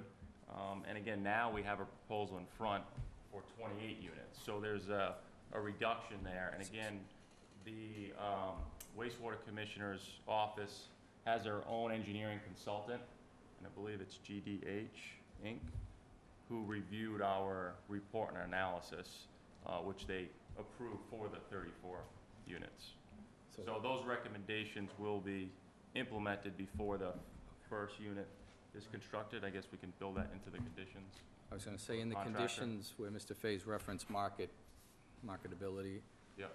I would think that if phase one does get approved, that if phase two doesn't move forward, you decide it's not prudent, we would wanna make sure that in the phase one approval, that that sewer line is completely done regardless, so there'll be a time period on it. You Sure. say 24 months, so Yep. I would So I'm not suggest sure what you mean by that, Mr. Well, Fitzgerald. you said- If we don't move forward with phase two, 2 or 3. Say we after phase. wouldn't build a new sewer. No, I'm line. talking about the sewer line that's existing that you are gonna update. So we do want to do that as part of phase one. Right, we understand that, because the Yeah. roads, and we understand that. But if phase 2 and 3 don't move forward in a certain period of time, I would assume the mediator would agree that that sewer update should be done for those units in phase 1. Phase one. So phases 2 and 3, maybe, just for clarification, phases Like- 2 and 3 are going to be now tied into a separate pump station. No, I understand okay. that, that's what I'm saying, but Right. for part of phase 1, were you not updating the sewer line, existing sewer lines? No. No? Not the You were existing relocating force it. main. Relocating, I should Relocation say. is part of phase 2 and Part of 3. phase Oh, 2 and okay. three. Once we get into a Village Green South, then we need Okay. to relocate the Oh, water okay. mains Right. and the sewer lines. And Which- that's when we're gonna update it with the cleanouts, and reconnect it to where it's going into Onset Avenue. So where's the line that you tested, 200 feet? Goes right down the left side of the 11th fairway, out onto Onset Ave. by Right, Buchanan. that's what I'm talking about. So that Bay Point Drive, that's where there's 1,200 feet of line, Mhm. existing line. Correct. And that's gonna be part of phase 1, because that's part of that No, it current doesn't pump go station. down. Not the line, not the force main line, there's a 4-inch diameter PVC force main line that comes out of the pump station currently. So that line is going to be physically left alone for phase 1, Yes, correct? So just but it services phase 1. Correct. So at some point, it should be updated when phase 1 is complete, and you said you would update it at phase 2 and 3, but if the developer decides not to move forward with phase 2 and 3, So it's not necessary to update that line for phase 1. Right. It's just we need to update the line because we need to relocate it for, So in the process construction. of relocating an existing line. Yeah. We will use new material versus old material, including the cleanouts every Yes. 200 feet. Right. But if we were not doing that, there would be no need to replace that line. We're replacing it because we're relocating it to a different location. okay. And if we do not do phase 2 or 3, then we would not relocate that line. Does the building designs for phase 1 include a certain number of bathroom units in each structure? And could that be exceeded in that demand onto the system? Based on the choice of houses? So it is not our intention to add bathrooms in existing plans. And if so you- the design flow is based on bedrooms. Again, we can have 4, 5, 6, 7 bedrooms, but again, I believe the design was based on 3 to 4 bedroom homes. I think there was a mix. I'd have to look at my notes, I don't know off the top of my head, but Massachusetts Title V allows you, 115 gallons per day peak flows for each individual bedroom. So when we reviewed the bedroom count and the layout, those are the numbers that we used for the pump station analysis, which isn't based on bathrooms. But as the home increases, the probability of adding bedrooms exists, which So, probability of bathrooms. well, again, we're gonna have to go over that with our client on how many bedrooms he can use for this Yeah. system itself. I know it can't be answered right now, but there's a mathematical equation that says X number of bedrooms, bathrooms equal this sewer line. And at some point, it becomes more limited as. Sure, it not becomes bathrooms, it's bedrooms, like I said, Massachusetts Title V is 115 gallons per day per bedroom, based on that formula and working with the client on what the mix of 3 to 4 bedrooms would be, that's the hypothetical design flow that we came up with to model. Charlie, did you? If I could, Mr. Chairman, just go back to that sewer main for an issue. Something just came to me as I was thinking about it, listening to Mike's question. Force main, you gave me a reply to my April 15th letter, Tom, Yes. in which you said the existing force main has been cleaned and flushed. Did you mean that the whole thing had been cleaned and flushed, or was it just that 200-foot So piece? just the 200-foot section, So the because that's entire all they main- could flush. So the entire main has not been cleaned and flushed So it physically cannot be, yes, at correct. this point? Okay. Yes, correct. All right. If, on Mr. Fitzgerald's point, for some strange reason, Phase 2 and 3 does not happen, Phase 1 is completed, sewer line that's there now will continue to stay there, Correct. in whatever condition it is. If it was your thought in the new sewer line to put a cleanout every 200 feet, why would it not make sense to install cleanouts in the existing line every 200 feet so that you could get in and clean the whole thing out? I think that's a construction means and methods issue. Construction methods today are different than they were in however long ago that was completed. I'm not sure I understand your point, Tim. So if we're gonna build a new one, we would do it under today's standards. It doesn't mean that we would go back and change an existing line that doesn't require any maintenance. I don't understand your point with that. Because the original suggestion was that that force main should be cleaned and flushed. Sure. It hasn't been totally cleaned and flushed, and if you go back to the testing which was done, there was some question at that time as to whether or not those pumps were adequate for the system, and whether or not they were up to capacity. There was some issues with capacity there. And the question came up, what's the condition of the line? We don't know anymore today then what the real condition of that line is Sure. than we did 6 months, a year ago. So my concern is if something happens that Phase 2 and 3 never takes place, now you're stuck with a line for 34 brand-new units that still has an old line on it. What issue would there be with installing some cleanouts so that that entire line could be flushed and cleaned out? That's the first question. The second question had to do with when the line in Onset Avenue would be relocated from the beach to go down Onset Avenue in a new line that goes to the Water Street pump station. I don't recall as to whether or not that was supposed to be done as a part of the initial project or whether it came as a part of Phases 2 and 3. I think it doesn't matter which phase they come in, because whether the connection goes to the sewer manhole that's at Point Independence Lane now or whether it goes there at a later date, doesn't really matter. The concern that the water pollution control people had was that the flow was going down onto the beach. I'm just questioning, when was that to be done? When was that alteration to take place? I just don't remember. So, Mr. Rowley, in conversations with Mr. Guy Campina, we are proposing that as Phase 1, is Okay. to install that section of force main along Onset Avenue. Because currently, right now, they have a lot of I&I and infiltration and contamination on the beach, so we don't want to add any additional flow to that. So again, that is part of Phase 1, to cut the street, which is on the plan set, but we'll clarify that for the record for Phase 1. Well, my recommendation to the board would be then that implementation of some sort of cleanouts in the existing line from the existing pump station to Onset Avenue be included as part of Phase 1 to help with the cleaning and maintenance of that pipe, which to date, we don't know what its status is. Well, I think in terms of the ultimate plan of the applicant, it would be to avoid that if it's being relocated.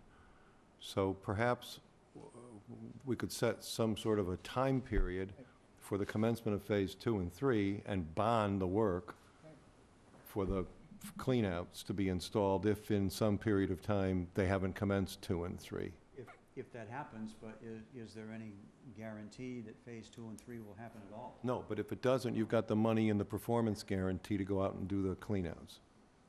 right? So you don't want to have them spend the money twice. No. There's no sense in putting cleanouts in something they're going to abandon. I Is would that agree with all part of the Bay Point Drive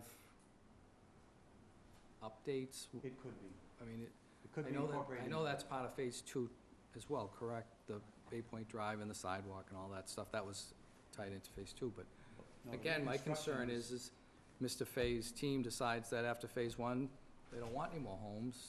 I just want to make sure that everyone who's bought in Phase 1 gets what we understand they were going to get, which was a pump station that is certified as operational to its capacity. You that could the include lines- that cost into the security for the full reconstruction of Bay Point Drive. Yeah, you could do Yeah, that. I mean, I don't want to see Mr. Fay waste his money on, No, you know, I don't either, and if you on can do- agree on to doing some work on old timeframes. work. Yeah. That doesn't make sense to me. I'd rather see him Sure. waste his money on something else. So you cleaned from Onset Avenue toward the pump station? Is that what I heard? No, No. this goes from, so if you have a point of reference where the clubhouse is, this is Cahoon Road, so the pump stations are right here.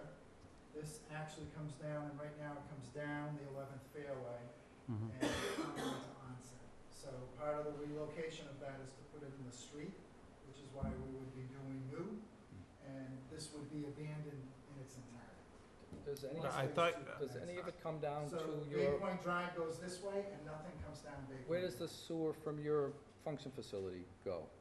It is, it pumps to the existing facility Yeah. and then moves. So the condominium unit, the clubhouse and the pavilion currently so you go pump to up. the existing, pump house Hmm. and is part of the existing sewer system. Now, you inspected 200 feet.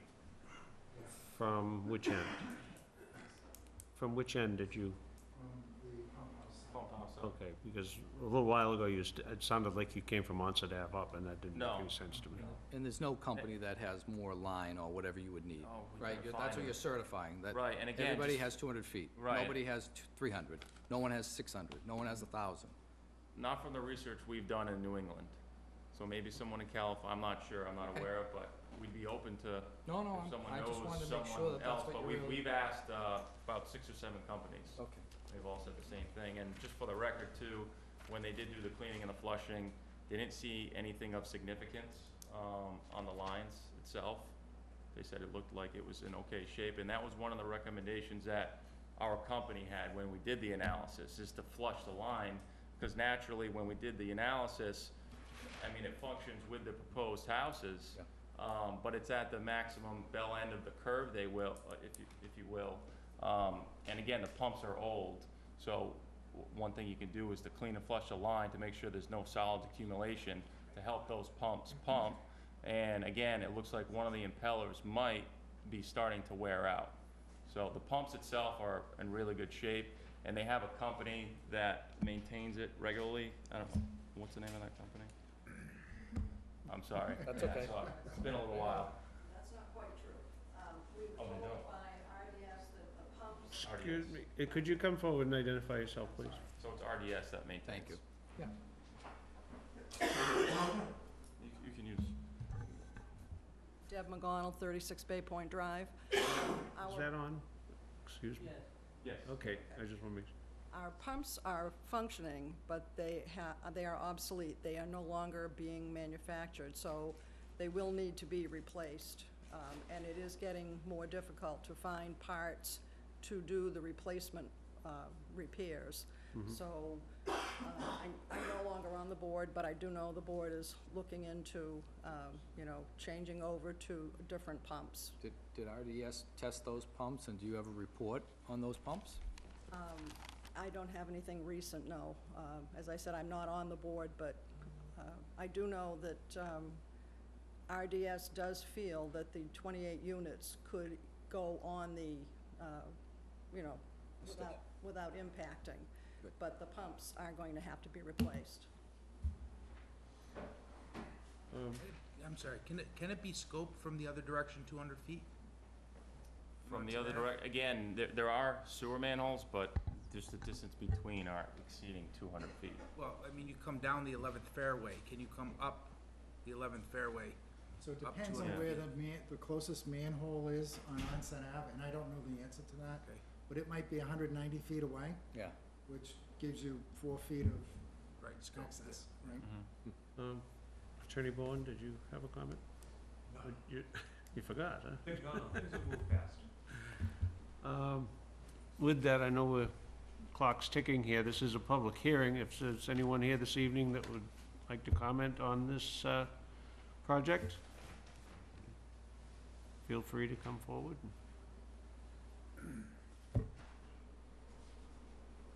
Just on the edge of their seats.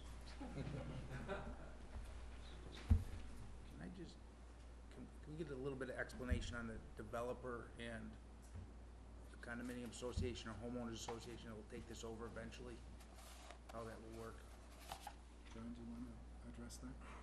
It's, John Drew, Council, it's anticipated that the condominium association will, in cooperation with the golf course, have a joint agreement for the management and the upkeep, maintenance, and going forward on sort of any of the utilities they mutually share. So it'll be a joint venture between the two of them, and it's anticipated they'll hire a professional to continue doing what they're doing now. Of course, the original pump station that we're talking about also services the condominiums that are there, so it's not going to end up being a tri-party deal. Who can, until the end of completion of phase one, who will control all that responsibility? Will it be the developer, The developer, absolutely, yeah. which is Stone Street, It's just Bay Point. which is Bay Points? Stone Street is your builder? Stone Street Corporation? Well, I think, It's- well, right now, the existing agreement divides costs up between the condo and Bay Point, correct? The golf course, because that's all that's there, correct. And that'll stay in place until That'll what stay point? in place until we get the condominiums to a situation where we're getting our COs, and then as we add those units to the pump station, then we will then coordinate with the condominium association that's there, along with the golf course and the condominium association, which of course will control both of these through most of the phase, and there'll be a sharing of the cost for the upkeep, maintenance, and repair. So my question is on the performance bond. Is Stone Street your choice of builders or CMs for this? Stone Street Corporation is a development company that I own and I am president of. And we have different developments that we have done and different things that are part of our overall portfolio. Bay Point is a single-purpose LLC right now that owns the golf course and operates the clubhouse and the pavilion operation, and it's managed through Stone Street Corporation. The ownership is like-kind between entities. I happen to organize myself and my staff as Stone Street Corporation, and we do different developments that we manage, that we execute. I am the president of Stone Street Corporation, and I'm here advocating on behalf of the Bay Point development. But Bay Point is a separate LLC that is before the board looking for these approvals.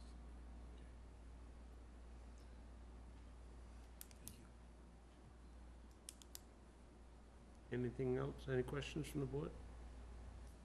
Should we delve into that draft decision? Want to start with the definitive subdivision plan approval?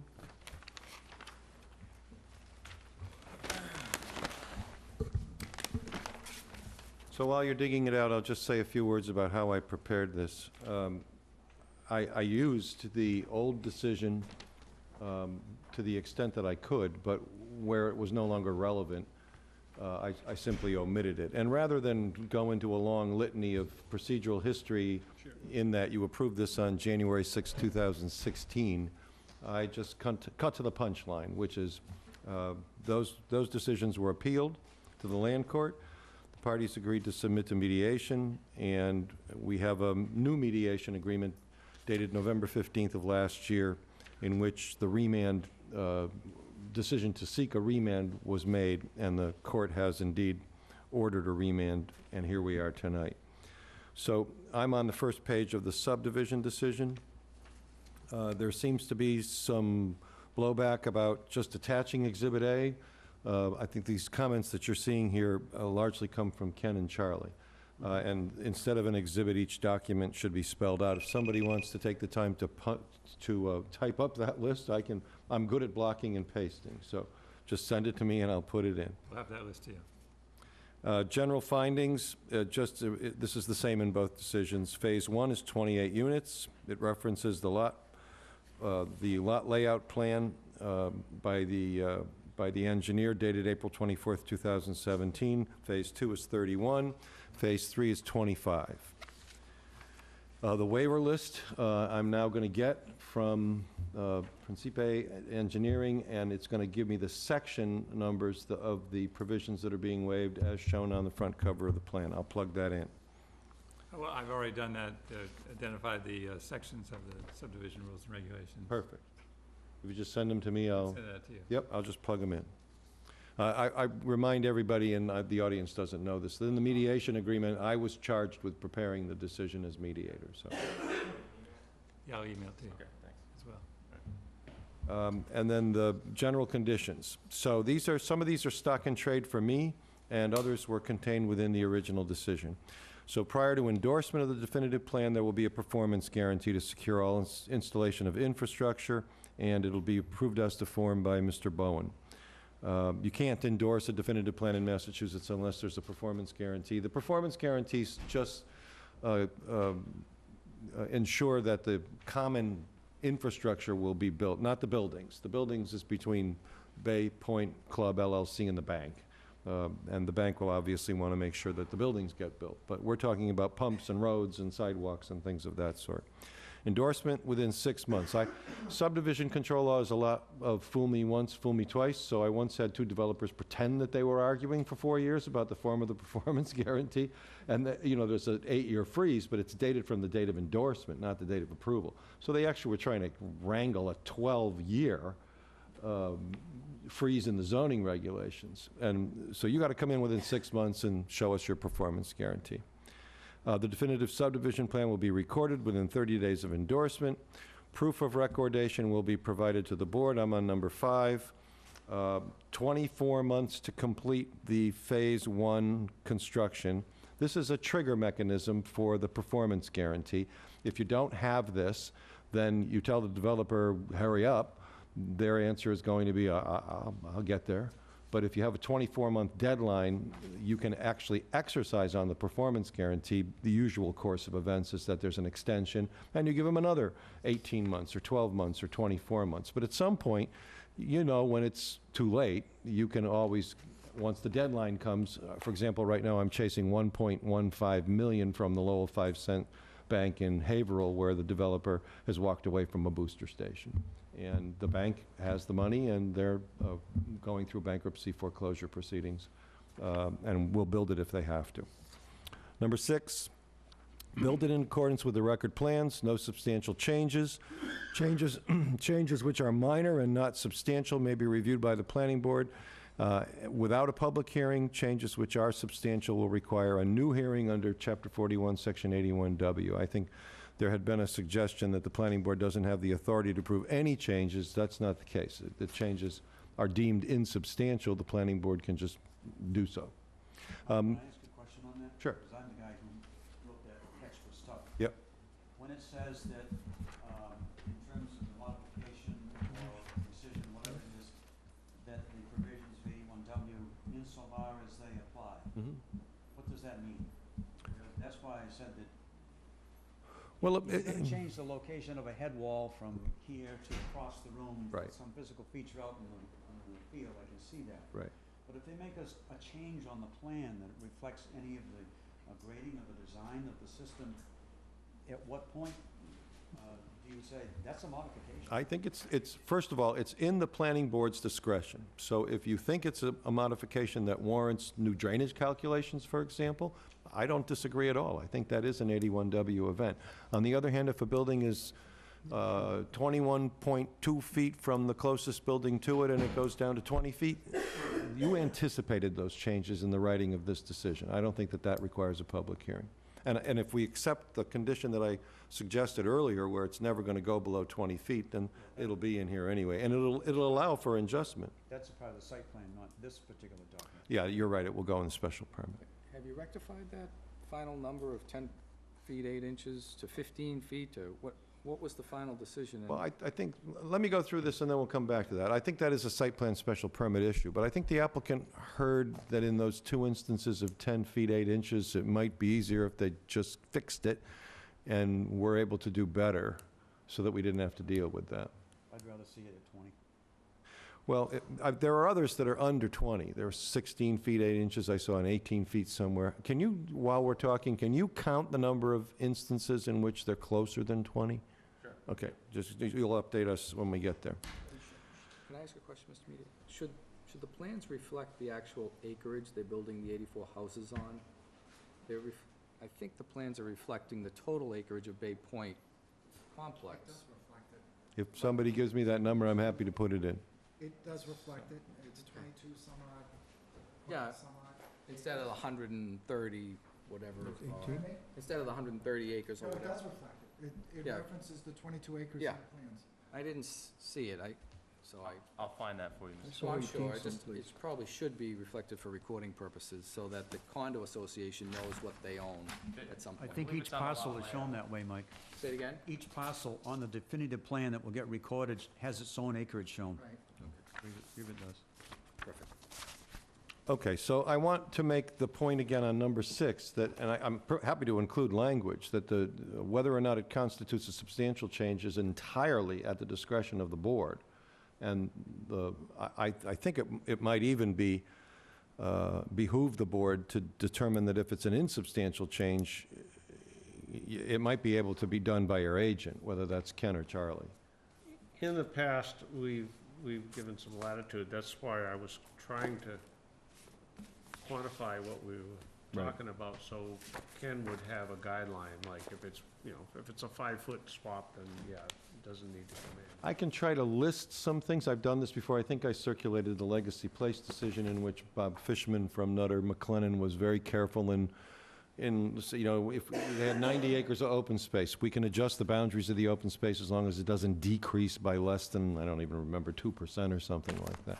So I can take a crack at that, but I'll beef it up to make it clear that if you think it's a modification, you're in charge.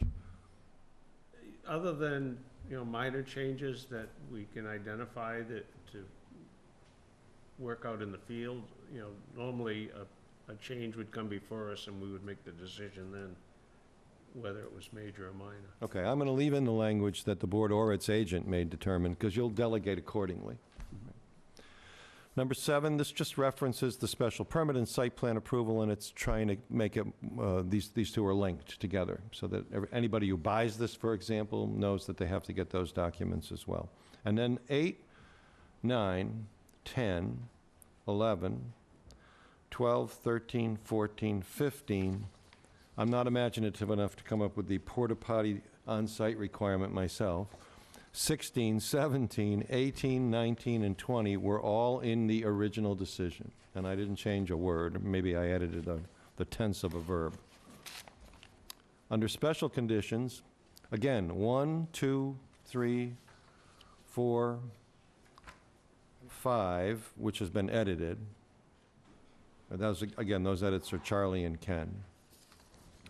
6, 7, 8, 9, 10, 11, 12 as edited, 13 were all in the original decision. So I just dug them out of the original decision. And then I added 14 because I was just leaving a space for Charlie to put any comments that I didn't know about and that he wanted to recommend be included as further conditions. And you can see he's yeah, so if there are further conditions, that's the spot for them, without reference to Charlie. I think that's what you're saying. And then the note, until the applicant selects his method of securing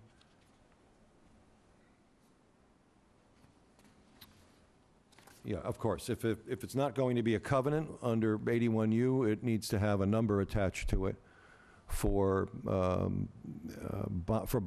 performance guarantee purposes to be verified. I would assume that the method of coming up with appropriate cost estimates is in the subdivision rules and regulations. Yeah. So usually it's a 5-year, 10% margin with appropriate rates for cost of living increases or inflation. So whatever the rules say is how you do that. And that's it. So this is the subdivision decision. It really just governs the installation of the road and the lotting plan and the infrastructure that's associated with the, Mr. Bobrowski, where do you reference the landscape consultant's review and approval? And where do you reference street lighting or residence lighting in these approvals? I'm happy to put it in both places, but I think that those issues are more properly addressed in the zoning, special permit and site plan approval. Well, I think the street lighting is. Street lighting? Is a factor of road construction. And is the street lighting shown on the plan?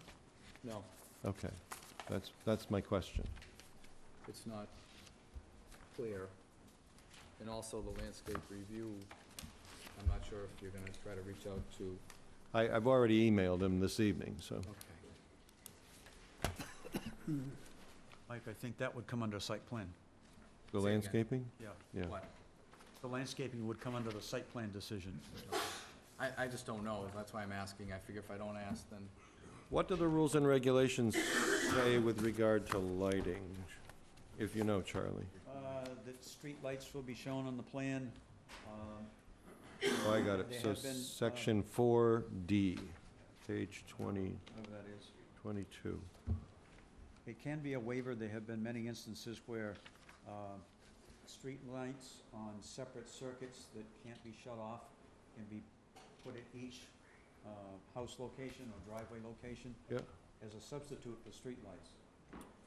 each residence will have a pole light. Well, all it says is streetlights shall be installed at each intersection to conform to the standard established by the town and may be required at such other intervals as specified by the board. Right.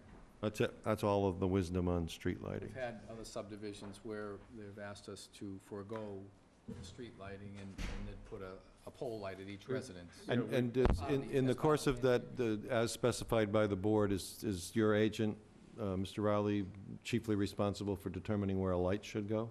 Well, what we've done more recently is placed a driveway lantern covenant in place where each piece of property, each driveway would have a lantern out there that would light the street similar to a street light. Oh, I see, yeah. As part of the landscape design. Well, we're coming back, that's pretty clear. So maybe what I would advise the applicant to do is to make contact, even let's talk about this a little more now. So you're suggesting that a lantern at the driveway is the standard that you've used in like developments? That's an option we've left out there and we've used in the past, where Okay. each homeowner would basically be responsible for a light. And what's the, Plans have streetlights on them, Hmm. currently. Our plans reflect streetlights. All right, there was some question on whether they did or not, so. They do. okay. So So- are you looking to change that? No, if that's, And the standard here is at the intersections or as specified by the board. So somebody needs to specify, if you're going to it may further be as simple specify. as shown on the plan, we just Yeah. haven't seen that. Okay, On the plans? okay, so maybe Charlie can look at the plan and just Yes. identify the locations, and we'll, that's fine with me if it's fine with him. Absolutely. Okay. Before we leave the subdivision decision, there is one thing that I had asked for, and it sort of came back on the plans and it didn't. Mm-hmm. The aspect of Phase 1 involves a circular road that's unnamed, and there's one little adjunct driveway that goes off, and there's a multitude of houses around it. I had asked in my letter back in April that the applicant show a road profile because of what appeared to me to be a steep grade in one spot. Contours are shown on the plan. But as a part of the approval, it would be nice to have a road profile that shows that the grades are good, that we're not gonna have adverse grades at intersections and so forth. So I would ask that that be included as one of the conditions of approval. And you're aware of the location of this? Yes, that's units 19, 20, 21, and 22, servicing those off of Bay Point Drive. It might be, 23, no, it's yeah. more than that. 23 also is off of that. And 23, correct. Is that the driveway? Can't- you're referencing? I can't see what's to the north this sheet cuts off. So again, it's typically, I understand what Charlie's saying, I respect that, but it's typically not standard to profile common driveways. Again, we do have the information on there for proposed grades and existing grades. Again, can we? We do have the ability to, but again, the reason that we never profile this is we profile the main roadway with the utility. So just And- more of a common driveway. I that's think from an servicing- emergency standpoint, Yep. that needs to have a street name and an address or something, because The fire department did review this, we do have their letter. They did not see any issues with that access, or they did not bring up the fact that they needed any sort of names, because again, even though their access is from the back, they're still fronting on Bay Point Drive itself. So again, the Onset Fire District did review these, and we have a letter, I'm not sure if it was submitted for the record. so the driveways and everything are actually on the back there? So the garages are in the back, but the front doors are going to be facing Bay Point Drive, so the numbers will be facing the front. Okay.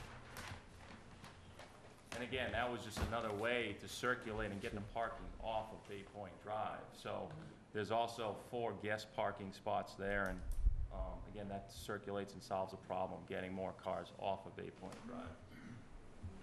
The main purpose for doing that. Okay. You know, looking at the plan, it would look Yeah. confusing. It's one of those situations where, yes, it's a driveway, but it's the main access to multiple buildings.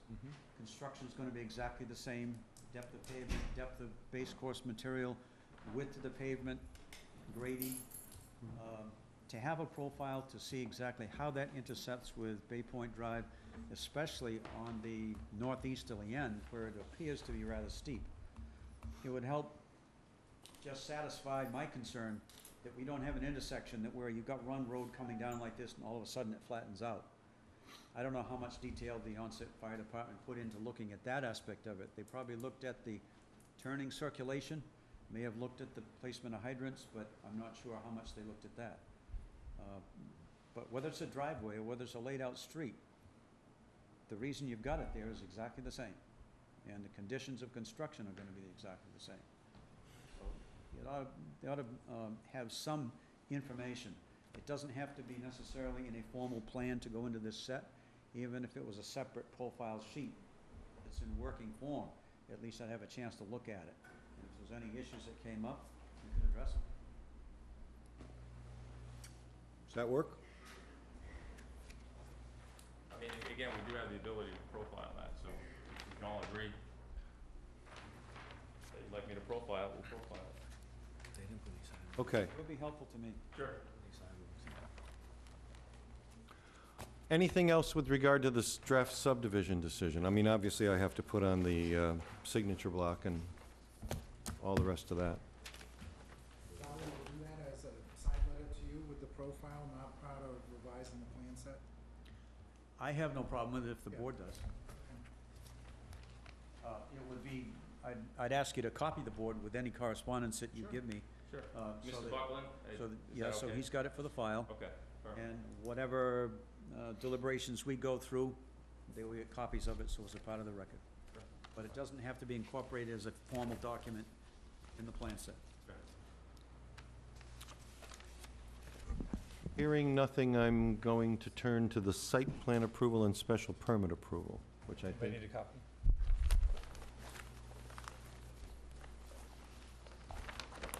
there's a lot of redundancy here, so this is going to be a little easier. Just keep. So, same procedural history. Again, documents referenced, we'll plug them in.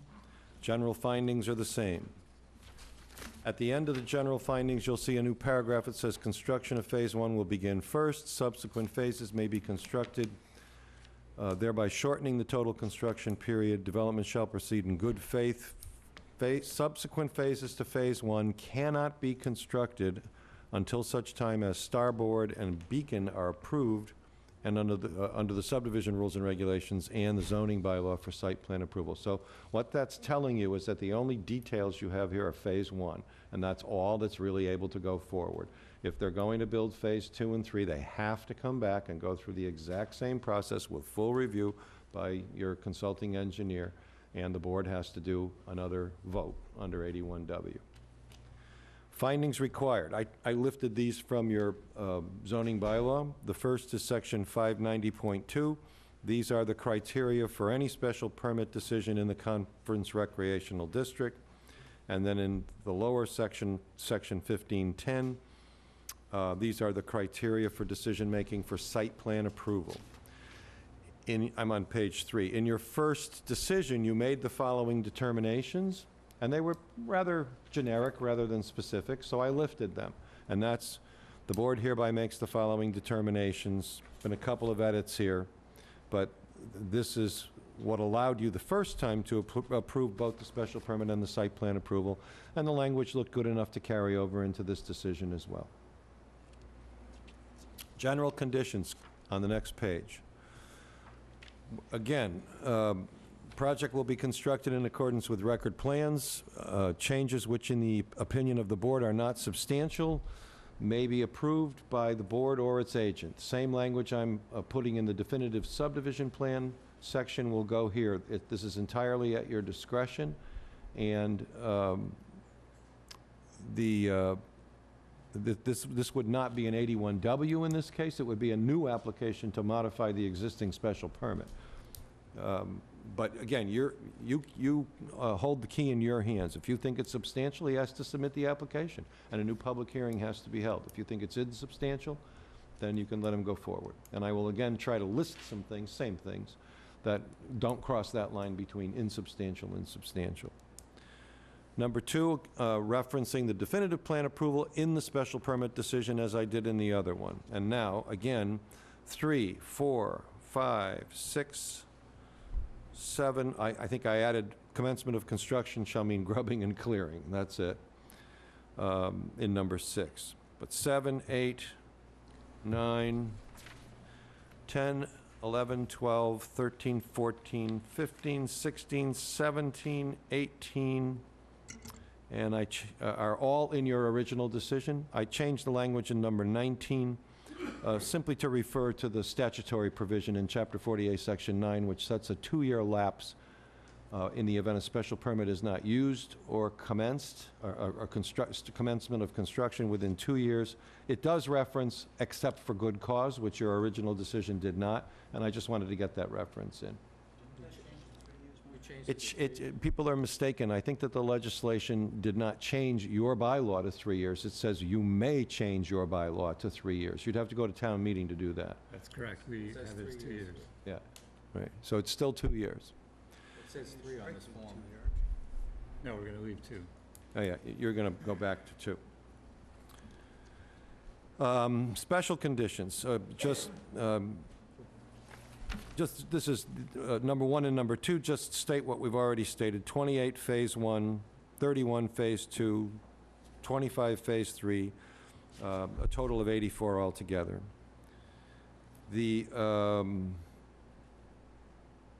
So now we get into the intricacies of Phase 2 and Phase 3 and special condition number 3. The special permit plan is literally the concept plan that you see in front of you with regard to Phase 2 and 3.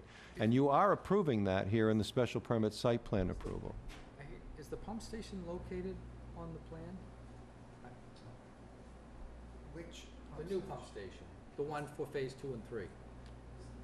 So the new pump station phases 2 and 3 they're conceptually located here. So again, the engineering is not complete for phases 2 and 3. That's going to be done at a later date. But we did identify a general location for the pump station, which is on those set of As long plans. as it's, Found the low point. yeah. Correct. I just wanted to make sure, because I didn't get to look at the plans very close yet. Okay. I didn't see it, so.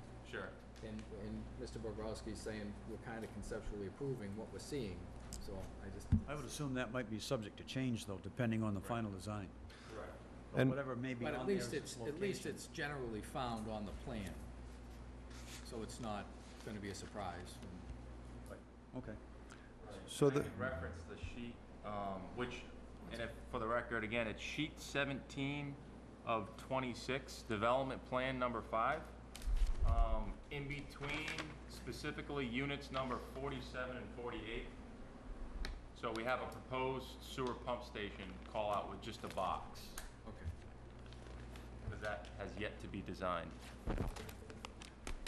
and most importantly, in condition number 3, special condition number 3, while you are approving the special permit for phases 2 and 3, not the site plan, the construction of phases 2 and 3 require peer review by the board's consulting engineer and landscape architect and a determination that the definitive plan and site plan for phases 2 and 3 conform to all applicable bylaws, rules, and regulations in accordance with the zoning bylaw and the planning board rules and regulations.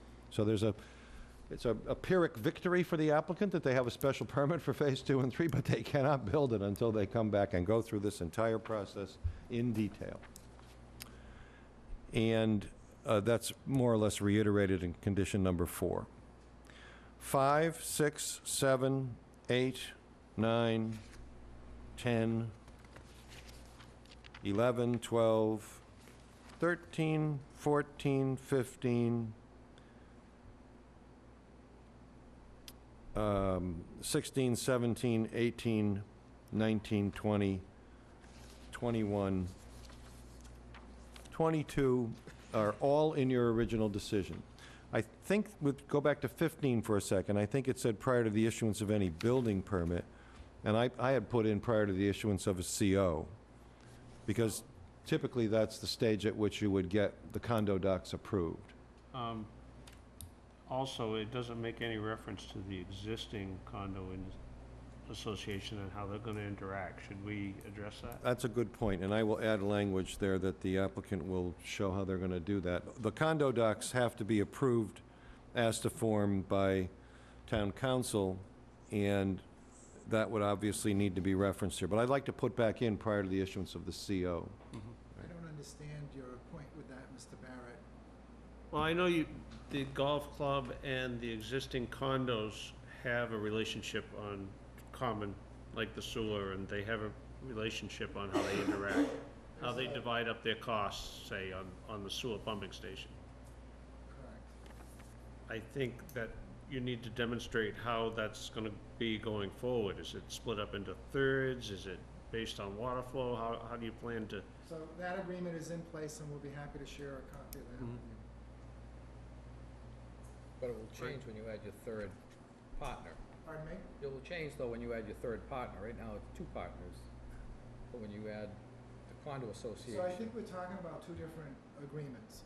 The Bay Point Club and the Condominium Association have an agreement with respect to the shared expenses of the existing pump station.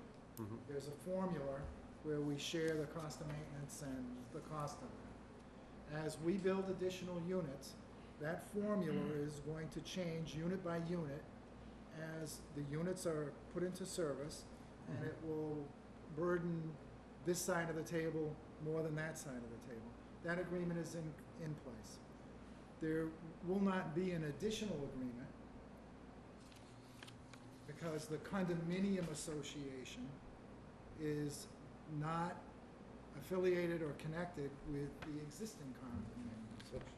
How will you address the sewer line that goes down through phases 2 and 3? Isn't that part of the condominium association's infrastructure? No, it's not. We're gonna bear the cost of it. So there's no, our burden or obligation to do that rests within this process. But aren't all those roads gonna stay private and as such probably be owned by the condo association? Because my understanding is on a private road, anybody who abuts that road is partially an owner. So won't they come into play in that? No, on Cahoon Street, in Phase 1, that will continue to be a public road. That is not a private. Right. But Bay Point Drive and your new roads where you have your main coming down to Onset Ave is gonna be owned by, I assume, the condo association, right? 'Cause they're- Different condo association, not the existing So you're gonna have condo more- association on the 7th. Right, your new condo Our new association. condo Yes, association. so that's the third party that needs to be part of your agreements. I think if we said that the condo docs for the new condo association have to be approved as to form, and indicated as well that the applicant will provide information to town council about the interrelationship of the golf course and the existing condos, satisfactory to fulfill the mission of the board I here, think that was the he would, point. he would approve that as to form as well, so I can add that language. Yeah, whatever the agreement is. Yeah, it can he's- be hammered out beforehand. The existing agreement between Bay Point and the existing condominium association is a matter of record, and I'll get that to Mr. Bobrowski, Mr. Buckland, and Mr. Bowen. And obviously, it'll have to be modified to the extent necessary in order to add the third party to the three-legged stool. Right. Or whether it continues the way it exists now and just moves the share over, to, you know, Which is what the agreement provides for. if that's your intent, which It's was what the stated pro- tonight. It's what the agreement provides for. Yeah. It contemplated this development, it has a formula for the addition of the units, and the agreement is in place, and I believe it's in the record, but we'll Yep, share it. But it was unknown whether you were going to shift costs away from the golf course that didn't belong to the golf course, so now you've clarified that. Could you just go back to paragraph 16 and explain? I'm not clear as to what that really means. I was in the original decision. I think it's exactly opposite of what was intended. Which The one? intention is that the condo association would be the protected party, not the golf course. So, the use of any portion of any condominium lot shall not be restricted for the benefit of the golf course. I think it originally said the opposite, that the golf course will not infringe on the pleasure and use of the condominium association property. I think it's, No, that's stated correctly. A lot will not be restricted to the benefit of the golf course. yes, shall not be restricted. Yeah. Okay, This that's document correct. that we read yesterday. Are we good? Yeah. Okay.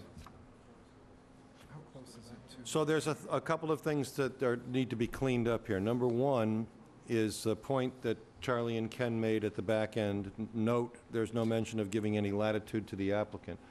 And I was aware that the applicant had this series of unit types, A through E, and 3 types of duplex units, or there was a duplex A, B, and C in this set. Is C gone now? There's 6 total units, right? There was one 90-foot ranch, I think, that disappeared, correct? Yeah, that was F. That was unit F. So I think it's A through E. I think the fourplex units were eliminated. If you're referencing Yeah. from approval originally to today, Right. the fourplex units were eliminated, and that would be a second. There we go. The, I got them right here in pretty form. So when we had the mediation, I'm trying to remember how we did this. I think we came up with something that the applicant shall not put more than blank of the same type of units adjacent to each other. Correct. And I don't remember what the blank was, 2 or 3, I think. It wasn't a big number. It wasn't a big number. But I'm-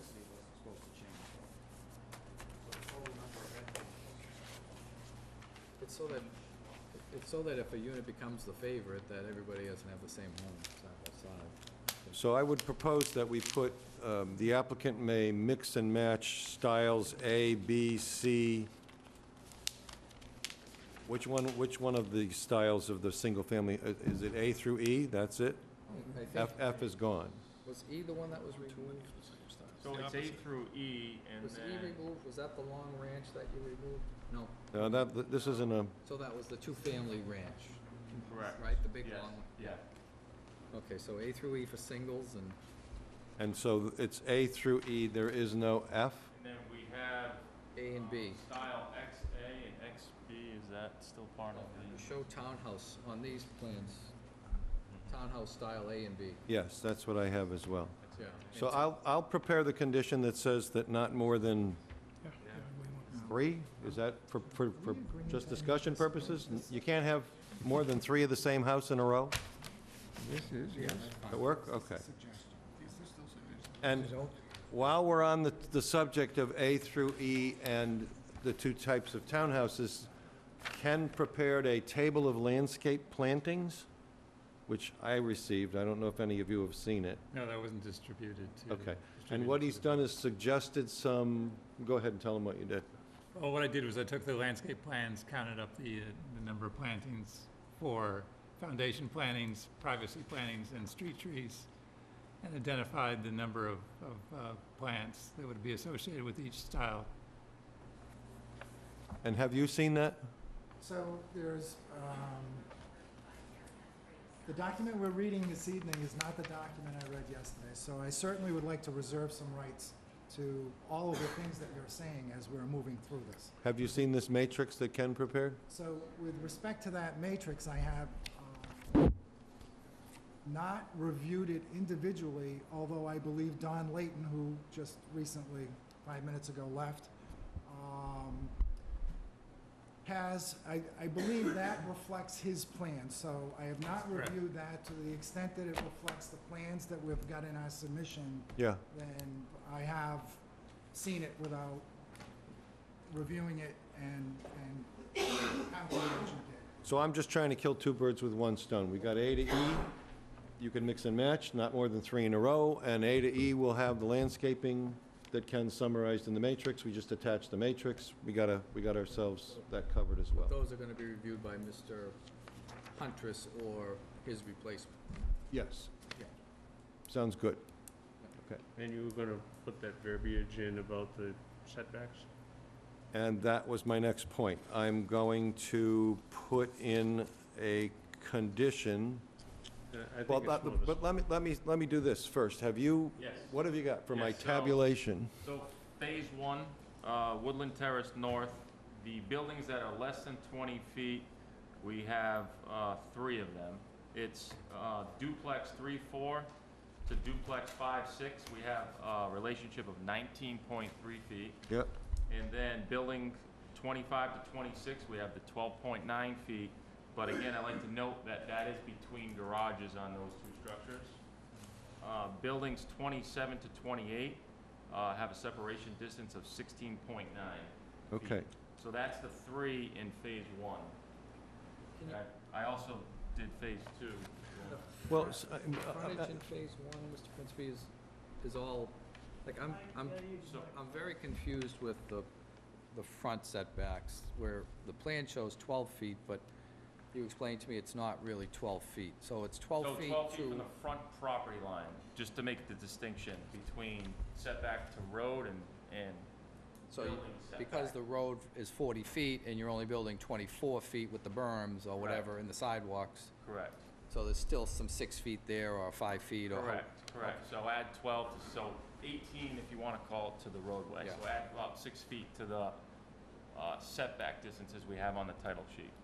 so my suggestion would be that now that we know what is involved in phase 1, we just say, in phase 1, where building separation is less than 20 feet on the definitive plan, choice of another building design shall not result in less building separation to the closest unit, and shall not result in less than 20 feet separation to any other building.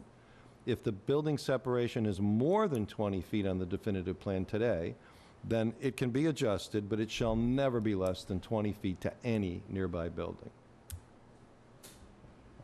And we'll revisit that when we get to phase 2. Does that work?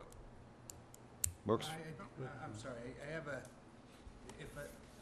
I like the way the drawing looks right now, and if spacing's at 41 feet, Yeah. you're telling them they can reduce this down to 20 at their will? I can put something into the effect that any change of greater than 5 feet, 10 feet shall be considered a substantial change? Yeah. I would agree with that, Yeah. based on the final drawing submitted. Yep. What would be the substantial change? 10 feet? If he goes from 40 to 30, I don't know, I certainly don't have as much of a problem with that as if he goes from 40 to 25. I don't know if it's easier to use a feet or a percentage. Any change greater than 25% from the proposed drawing would be considered a substantial change. Any reduction of building separation by more than 25% shall be considered a substantial change? Yeah, With that Yeah, and I other think with language, 20 feet, With the other focus in on language, the with 20. the other language is a minimum. So that would mean a 40-foot building separation can go to 30, but anything more than that, it would have to come in for modification. yeah, I mean, if you play it right and you squish them all down to 20 feet, we've got an extra. No, I get that. No, they can't get more units. Nothing wrong with a 19th hole. That was a, yeah, The only problem with simply dealing with the distances between buildings, though, it doesn't address the potential problem that might exist if the building style changes substantially. In other words, if you allow the building style to change completely so that garages now are in a different location or the driveways are different, they're gonna have to take that into consideration. So it just isn't the proximity of building to building, but it's the amenities that are around it that could be infected as well. Right. So in the cases where you've got back-to-back driveways with two buildings that are close together, if you change one of those, you gotta look at how that's gonna impact the driveway for the guy next door, or how it's gonna impact the grades and so forth. So it isn't just the dimension between them to be concerned about. Well, all of these changes would have to come back to the board or its agent, and you could, whether it's going to be deemed necessary to hold a public hearing or not, you can always go through those issues, even if it's not at a public hearing. So I think that's, you're And I protected would- there. I would assume they have the ability to reverse a plan, too, so they could put the garages next to each other. Yeah. So I think that's a good suggestion. If it changes by more than 25%, if it's reduced by more than 25%, it shall be deemed a substantial change. or at least, if not, you know, does the board review all those changes, or does it just trigger a call to Charlie, say, okay, I'd prefer that if you can write it in somehow, that it go to the planner's office. Yeah, no, it does. Yeah. Yeah. Okay. Okay. Put you on the Okay. spot. And then I think I had one other condition. Did I have one other condition? I'm sorry. The only thing that can't change 25% is the 10-foot mark, not to be reduced less than, now we're down to 7 feet. The 20 or the. Now we passed the toilet paper. Well, I across the think window. the language you had on the 20 feet is Yeah. good, but Good. Yeah. larger things, 25%. 10 foot is Yeah, being okay. adjusted now, I believe, right? To 20 foot. And then I had a condition that, Starting of, the time limit for starting yes, subsequent phases right. and So bonding. I had if Phase 2 is not commenced after blank years, performance, well, let me put it the other way. A performance guarantee shall be posted for the cleanouts to be installed on the existing sewer line in the event Phase 2 is not commenced in 2 years after completion of Phase 1? Or what if they never finish Phase 1? Yeah, that I think is a little, then put little it tight, dead, because make it 3 years expecting then. a 2-year evolution to complete phase 1, right? 3 years from the So beginning of grace phase one. Yeah. Make it from the beginning of phase one, not the end. Okay. In the event Phase 2 construction is not commenced within 2 years. 2 years of the date of commencement of construction, which is grubbing and clearing. That doesn't work because we're gonna do it, we're building to market. Yep. So if we get dragged out 2.5 years in phase 1, clearly we're not gonna be able to make that covenant. I'm not married So if we to do it- any if we start specific from the number. end, at least we know where we are. So Yeah. if you give us a 3-year window from the end of phase 1, if we have not, at that point, we've gone to phase 2 and 3. That's then 5, we come 6 back years in and out. put the- If you I get don't- 2 years, you can always come back for an extension, say you needed more time, because the build-out was slowed down or whatever. You know, if we That's put, standard, too. Yep. Yeah. So just like you say, you could always come back. So if at the end of 2 years, you're not ready, and you need an extra year or whatever to do it, to adjust to the market conditions, I realize you we ask for can the always extension. come back. won't be completely sold out in 2 years. 2 years from the date of what? Well, what realistically from today do you think Phase 2 when do you think it would start, in an ideal world? in an ideal world, as soon as possible. I have, I do not have the ability to handicap the conclusion of this process. Yeah. The balance of some of the additional conversations we're having with CETA need to get brought back into this overall program to say, now you're ready to begin. So I don't know what that is. So I'd ask to at least start, not from today, but it's gotta be some amount of time from when we begin, and begin as physical construction, not have approval, because I don't know when construction starts based on the pending conclusion of finalizing every component of this plan. Could you So say 50% of the permits are issued for phase one? Yeah, I From would that agree, there's point- no demand on the system until the physical building is started. Grubbing and clearing does not put a demand on the system. Right. But my suggestion was going to be that at least agree to a reevaluation at a 2-year point. Sure. We may determine, maybe the pumps are gone at 2 years, maybe they're fine, maybe the system needs to be cleaned out again. You know, if there's an agreement to a reevaluation, we may determine at that point, based on that evaluation, put the cleanouts in. It's at jeopardy. Well, why Well, don't in we, 2 why don't we years, your marry building's these Stafford ideas Drive, you here? know? There's, how many units are in phase one, without me? 28. So, within 2 years of the issuance of the certificate of occupancy for the 14th dwelling unit in phase one, if within 2 years after that, phase two is not commenced, you can exercise on the performance guarantee that's been posted for the clean-out installation on the existing sewer line, such further extensions may be granted and shall not be unreasonably withheld by the board, blah, blah, blah. Right. That work? Where does the reconstruction of Bay Point Drive fall in? That's all out of that. That should be a part of the phase one construction. And the original intent was that that be completed at the end of phase one. Because there's no guarantee that phase two will ever commence. And that's, I The thought that was... holdup was the uncertainty of the other So is the, properties. Should that be is that a second issue, Charlie? Well, it's gotta be, I would assume that what they want to do is start construction of units before any full reconstruction of Bay Point Drive begins. Mm-hmm. We've discussed that before. And I remember we had a discussion that we were gonna have an inspection of the existing roadway and sort of maintain it in its temporary condition Mm-hmm. until such time as phase one is done. At that time, complete reclamation of Bay Point Drive and Cahoon Road should be done. Should those be part of the Secure that waiver? construction while they're getting occupancy of the buildings in phase one. I have no problem with that. That's a part of your security under chapter 41. It's okay. Yep. But that needs to be tied in here also, and not just to the sewer cleanouts. That's gotta be all a part of the posting of security that comes to the board. And, we want to be sure that that security is done in such a way that the board can call for it if that time period lapses. Okay. If it's a cash bond, town's got it. Yep. And they can use it. And is there a reaction? I think that's in the subdivision control decision. It is, it's your decision, Yeah. correct. But This is the a different timing, bond. the timing of it, other than the covenant, it needs to be set, as well as the amount of that security and how it's posted with the town. I think that's all in the subdivision control decision. This is a different bond, and this has to do with when the bonding or the time limit for starting phases 2 and 3. Two different purposes, two different bonds.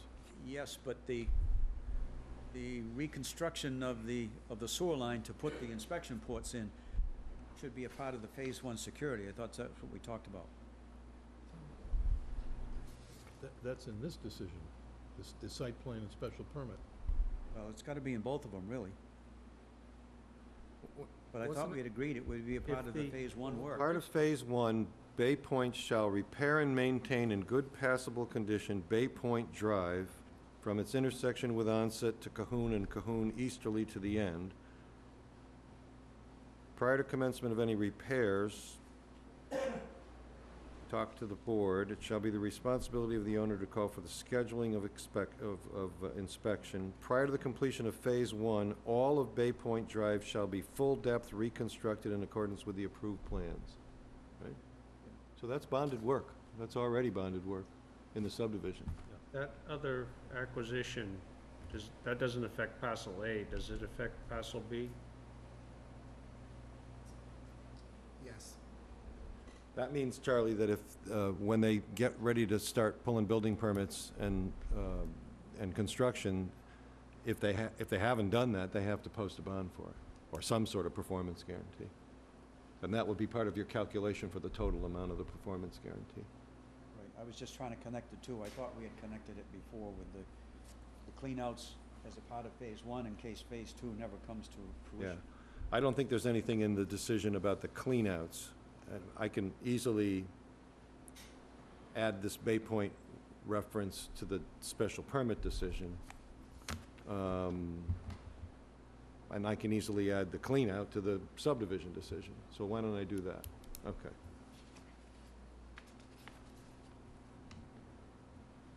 And I'm going to be completely amateurish at the technical terminology here, so you tell me what to say. Once I draft it, you can correct it. That's fine. Okay, and those were the only other conditions that I had.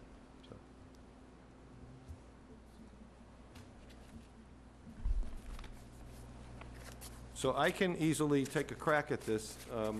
It makes it less pressing that you analyze whether you can get rid of the 10.8-foot separation for a couple of the units in Phase 2, because we're just going to reference Phase 1 in the condition that I'm drafting. But it might be that if you do it between now and then, it disappears as an issue for the Phase 2 discussion.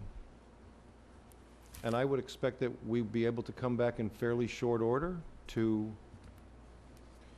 button this down. It's my way of telling you that I leave for California on August 19th. I just have one more what if. So we'll adjourn to California on... Out of the 84 units total. I hear that the Rutherford Cabernet Sauvignon is very good in northern Napa Valley. So. That'll be enough. 1, 2, 3. Out of the 84 units, we're only approving X number for Phase 1. Correct. 28. For actual construction. 28 units. 28. Right. So the balance of those reside in Phase 2 and 3. Is there a density to Phase 2 and 3 and so it's gonna be per that plot, right? It's, there is a density spelled out. It is, Phase 2 is 31, Phase 3 is 25. Okay. So there's no way that those can be reconfigured? No. Not that you would want to, but if you could play with the distance and gain No. additional in Phase 2 and 3. Okay. No, you're not gonna get more units. That's, No. the special permit says in the specific findings here in the, special conditions, total number of 28 total for units in Phase 2 and Phase 3 is gonna just like that's it, you can't go beyond it. You can't squeeze them together and get them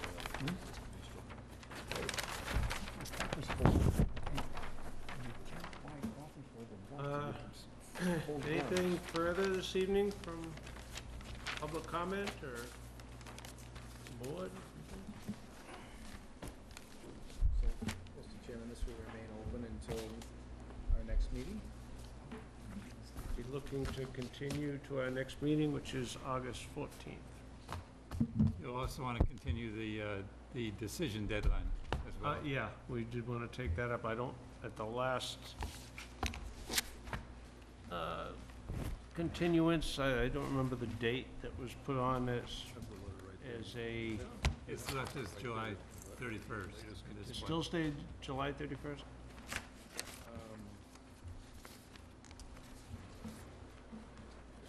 So we have to request a continuance from the applicant as well, in writing. Correct. Correct. On the last letter, it says, "Planning board agrees to continuation of public hearing, but not decision deadline," and the public, let's see, public hearing was July 24, today. So I need to give you a further letter. Continuance of the hearing as well as the decision deadline. Okay, so if we continue the hearing to, what date did you say, August 14th. 14th? And, And that'll be like, 2 years from the issuance of the permit. you want to put down, do you want me to put down the filing deadline? You could do it in accordance with state law and say 14 days. Okay, yeah. I think it would be easiest to just say that the applicant extends the deadline to file the decision with the office of the town clerk up to and including close of business on, and then if we're going to meet again on the 14th, I'm going to need maybe a little bit of time to tweak it again for you to vote. So your next... So should we say the next meeting, the 28th, and a few days to... I think we should try to continue to conclude, and is there any way that we can... I'm going to bring my laptop. It'll be in a closer form to being approved that night, and if I can just punch a button and print it out in clean form at the end of that meeting, then you can sign it that night. But realistically, I think you should probably say file with the town clerk no later than, and assuming that that doesn't work, are you meeting again on the 28th? Yes. You want to say August 31st? We'll have a printer available for that. Remember Chisel and stone. my bad luck. How about the 18th? I mean, if you're here and you're with your laptop... We can do a further extension, Yeah. right, yeah. So let's just get a file with the town clerk at this point until Friday of that week. August 18th, and if Is that that all? doesn't work, She's not when we're open here on on the the 14th, we'll revise it again. Yeah. She's not open on the 18th? Fridays at 7 Hill's 17th. closed. Okay. So make it the 21st, the Monday. Let's give ourselves the Monday. So the deadline to file with the town clerk would be the 21st. She'll open on the 21st, right? Okay. But, and then if we need more time at the end of the meeting, we'll just extend it out again in the same way.